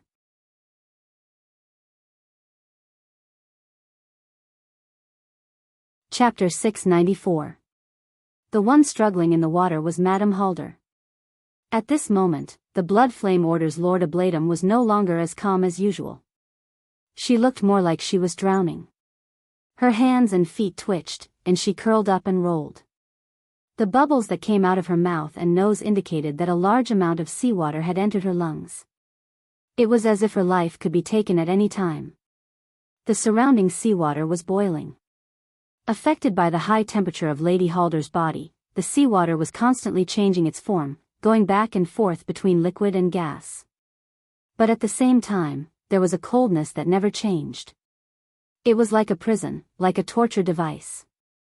It constantly surrounded Mrs. Halder, lashing and torturing her, challenging her physical and psychological limits. In the depths of the ocean, Yin-La seemed to be able to see the silhouette of a youth directing and controlling the current situation, changing it in the direction that he wished. Yin-La didn't dare to take another look, nor did she dare to interfere. She could only stand stiffly by the shore. About 5 minutes later, the rising tide pushed the rising and falling bubbles, and also pushed a naked body to the shore. Purely from a visual point of view, this woman's body was mature, fit, and well-rounded. However, the most eye-catching thing was not her figure, but the heat radiating from her body, which seemed to be able to burn and distort the air. However, her skin was strangely pale, without the slightest hint of blood. "Madam." Yin-La stepped on the seawater and ran forward. She draped a long scarf over the exhausted Mrs. Halder to cover her. Mrs. Halder was still in a daze. She lifted her eyelids and saw that it was Yin-La, but she didn't say anything. She curled up under the fireproof towel, her body still twitching. After another minute, her body gradually calmed down, and she recovered a bit of her strength. The first thing she said was, "Mr. Luo, what do you think?" On the shoreline, part of the seawater that was pushed up by Lady Halder was still close to the boiling point. The corresponding water, light and steam, under the influence of an invisible force, spiraled up and down. In the time of 2 or 3 breaths, a blurry human figure was formed. The sea breeze blew, and the water vapor that formed the human figure fluctuated a few times. When it appeared again, it was already a relatively clear face of a young man. It was Luo Nan. He stood behind Lady Halder's curled body and looked down. He did not immediately respond. Although he didn't say it out loud, he wasn't completely unperturbed. Luo Nan had to admit, the woman in front of him was truly ruthless. She really did have the courage to break through the norm. Right now, Madame Halder was very weak. She lay paralyzed on the rough rocky beach, practically motionless. Beneath the fireproof towel, cold sweat seeped out of her body before being dried by the high temperature. In such a physical condition, if it was a normal person, they would have died 800 times already. Only the body and soul structure of an ability user could withstand it. Even though she was in an incomparably sorry state, Madame Halder was in a completely different state of mind. In the depths of the lava lake in the stone forest of the Blood Soul Temple in the Abyss District, boiling emotions and desires accumulated layer by layer, and even provoked the restless heat from the deep space of the polar domain, forming a destructive and extreme environment. The so-called lava was no longer enough to describe it. It was more like the core of a planet, always maintaining a high-temperature and high-pressure environment. For Yin Lu and the other higher-ups of the Blood Flame Order, this was a forbidden ground that they couldn't step into. Otherwise, they would only die. However, in this forbidden zone of death, a bright light that was different from other emotions and desires was swimming in the chaotic and restless flames in an extremely intelligent manner. Every time there was a twist and a tremor, it revealed its ability to the fullest. It cut off all interference, and it absolutely wouldn't converge with external objects. Such an intense contrast gave one a marvelous feeling. Every time the muddle-headed wraith sign saw this bright light, it would reveal its greedy, gluttonous nature. If Luo Nan hadn't restrained it, it would have long since charged over and gobbled it up. Perhaps it was due to the wraith sign's influence. Luo Nan had seen it many times, and he felt that it had its own flavor. Naturally, Luo Nan felt a sense of respect for Madame Halder, who was able to nurture it, create it, and polish it. At the same time, he felt an intense interest and curiosity. Luo Nan still didn't speak. He raised his arm and used this temporarily constructed hand of water vapor to touch the nape of Madame Halder's neck. This area was still exposed to the air. It looked pale and exquisite, but it contained a high temperature. Even Yin Lu didn't dare to touch it directly. Luo Nan's half-incorporeal hand made contact, and a hissing sound rang out. The front part of the hand turned blurry and turned into steam. Then it was restrained by an incorporeal force, maintaining its approximate structure. It only conducted heat backward, and soon Luo Nan's body of water vapor began to evaporate. The undulating waves beneath Luo Nan's feet displayed its ability to conduct heat, and new seawater swirled up to replenish the heat. Not only did this temporarily constructed body not suffer any damage, the details became clearer and more discernible. Madame Halder and Yin Lu witnessed all of this. Yin Lu felt that Luo Nan's methods were brilliant, like magic, but Madame Halder saw many more things. From the configuration system that Luo Nan strongly promoted, she could see that this was a complex and vivid set of modules. It was constructed from different modules such as shaping, conducting heat, and so on. And under Luo Nan's will, fine adjustments could be made at any time. External resources and internal logic blended into one, forming a true and visible power. This was true control power. It was a high-end, highly efficient, and highly difficult method. Luo Nan could sense it from her body. Madame Halder closed her eyes. It really did feel like someone was touching the nape of her neck with a slightly cold finger. The two bodies made contact, bringing forth a numbing itch, a slight pain, and other complex and subtle sensations. She didn't mind this, just like how she didn't mind exposing her body in front of the opposite sex. But she wouldn't act as if she didn't care. She just maintained her natural posture under Luo Nan's touch, and she pondered the most crucial question. Several seconds later, she asked once more, "Is there something wrong?" Luo Nan finally spoke through telepathy. "The progress of strengthening the spinal nerves is much faster than expected. It's much stronger than I was back in the day. This is all thanks to the key to the container of formatting theory provided by Mr. Luo. It's not that bad. The blood flame order's body refinement technique is quite exquisite. Only by combining the two can there be this sort of effect. But even so, the strength of your fleshly body is still disproportionate when compared to a sharp blade that has been tempered 100 times. It's useless to have the dragon slaughtering blade slash yourself first when you draw it. There's no need for a direct attack. Just the residual energy that overflows and circulates is already extremely effective with a bit of control." Control? Is that the goal you're pursuing? Madame Halder's eyes remained closed. She felt the pain of her muscles twisting and tearing in every part of her body. She smiled without saying a word. Luo Nan's temporarily condensed finger streaked across her back. The permeating water vapor became a medium for his mental senses, allowing him to probe deeper into the details of her body. But at the same time, most of his energy was placed on the lava lake in the stone forest of the Blood Soul Temple in the Abyss district. This was because that was the essence of Madame Halder's goal. Ever since the early hours of the morning of New Year's Day, Luo Nan had already confirmed that Mrs. Halder was the first oblatum of the Blood Flame Order. She was the central axis that operated the entire Blood Soul Temple system. However, what this woman pursued was never control over the system. The Blood Soul Temple in the Abyss district was nothing more than a tool to her. More accurately speaking, it was nothing more than a furnace. The extreme emotions poured in by her believers were the fuel for the furnace's flames. She continued to burn and grind, tempering it into a bright light. It did not belong to any system. It was a unique creation that belonged only to her. Because of this, she remained indifferent when Luo Nan continued to throw pressure and negative emotions at her. Even when the sun will behind the Wraith sign passed through the polar domain and Luo Nan to smash a terrifying extreme power into the Blood Soul Temple in the Abyss district, turning it into a forbidden zone of death. In essence, Madame Halder was deprived of control over the system of the Blood Soul Temple. She remained calm and composed. All of this, from Madame Halder's perspective, was a furnace fire. They were all accelerants. Only she herself was a valuable material. This woman was very crazy, and she was even more interesting. There was just one thing that Luo Nan didn't understand. The grinded blade is a level higher than the user. This kind of technique. You're saying that this originated from the heart-searing blade issued by Her Majesty Empress Wu? It doesn't look like it no matter how I look at it. I'm afraid there aren't many people in this world who are equally proficient in the dripping sword, Mr. Luo. That's true. Luo Nan openly admitted. In any case, this core is quite high level.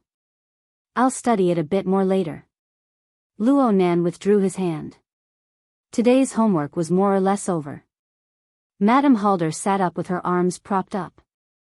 She focused on regulating her energy, and only now did Yin Lu have the chance to speak. Aside from serving Madame Halder, she had another mission. Mr. Luo, we've already discovered the information you provided. We've locked onto the most likely areas. Please take a look. The work area displayed a satellite image of another major maritime metropolis in the East Asian region, Banyan City. 3 special areas had already been marked out. Right now, all of them appeared dark red, completely different from the other areas. Although the Order's influence in Banyan City isn't that great, Snake Tongue has always been independent. She doesn't have many old friends. It will be very difficult for her to transfer her soul to a second body. As long as we lock onto the location, we will be halfway to success. Today, I will rush to Banyan City to ensure that nothing goes wrong. Oh, that's fine. Madame Halder opened her eyes at this time. Snake Tongue is an experienced architect of the mental side. She is also world famous for her curse techniques. All sorts of traps and ambushes can't be underestimated. We need to be prepared to lose personnel. The transfer plan after we succeed needs to be even more secure. After all, we aren't the only ones searching right now. Yes. Luo Nan didn't mind too much. He wanted the blood flame order to act. He just thought of it as looking for a logistics company. I'll be watching when the time comes. Madame Halder's energy had recovered a bit. She was already able to make small talk. Mr. Luo's ability to mentally travel 10,000 miles is truly enviable. She gave her hand to Yin Lu as she spoke. Yin Lu slowly stood up with Yin Li's help. At the same time, she adjusted the position of the fireproof towel, allowing the exposed skin to rotate. There's only one international flight from T-City to Banyan City. It leaves this morning. You can move at night or early tomorrow morning. You're tuning into the Romantic Tales YouTube channel.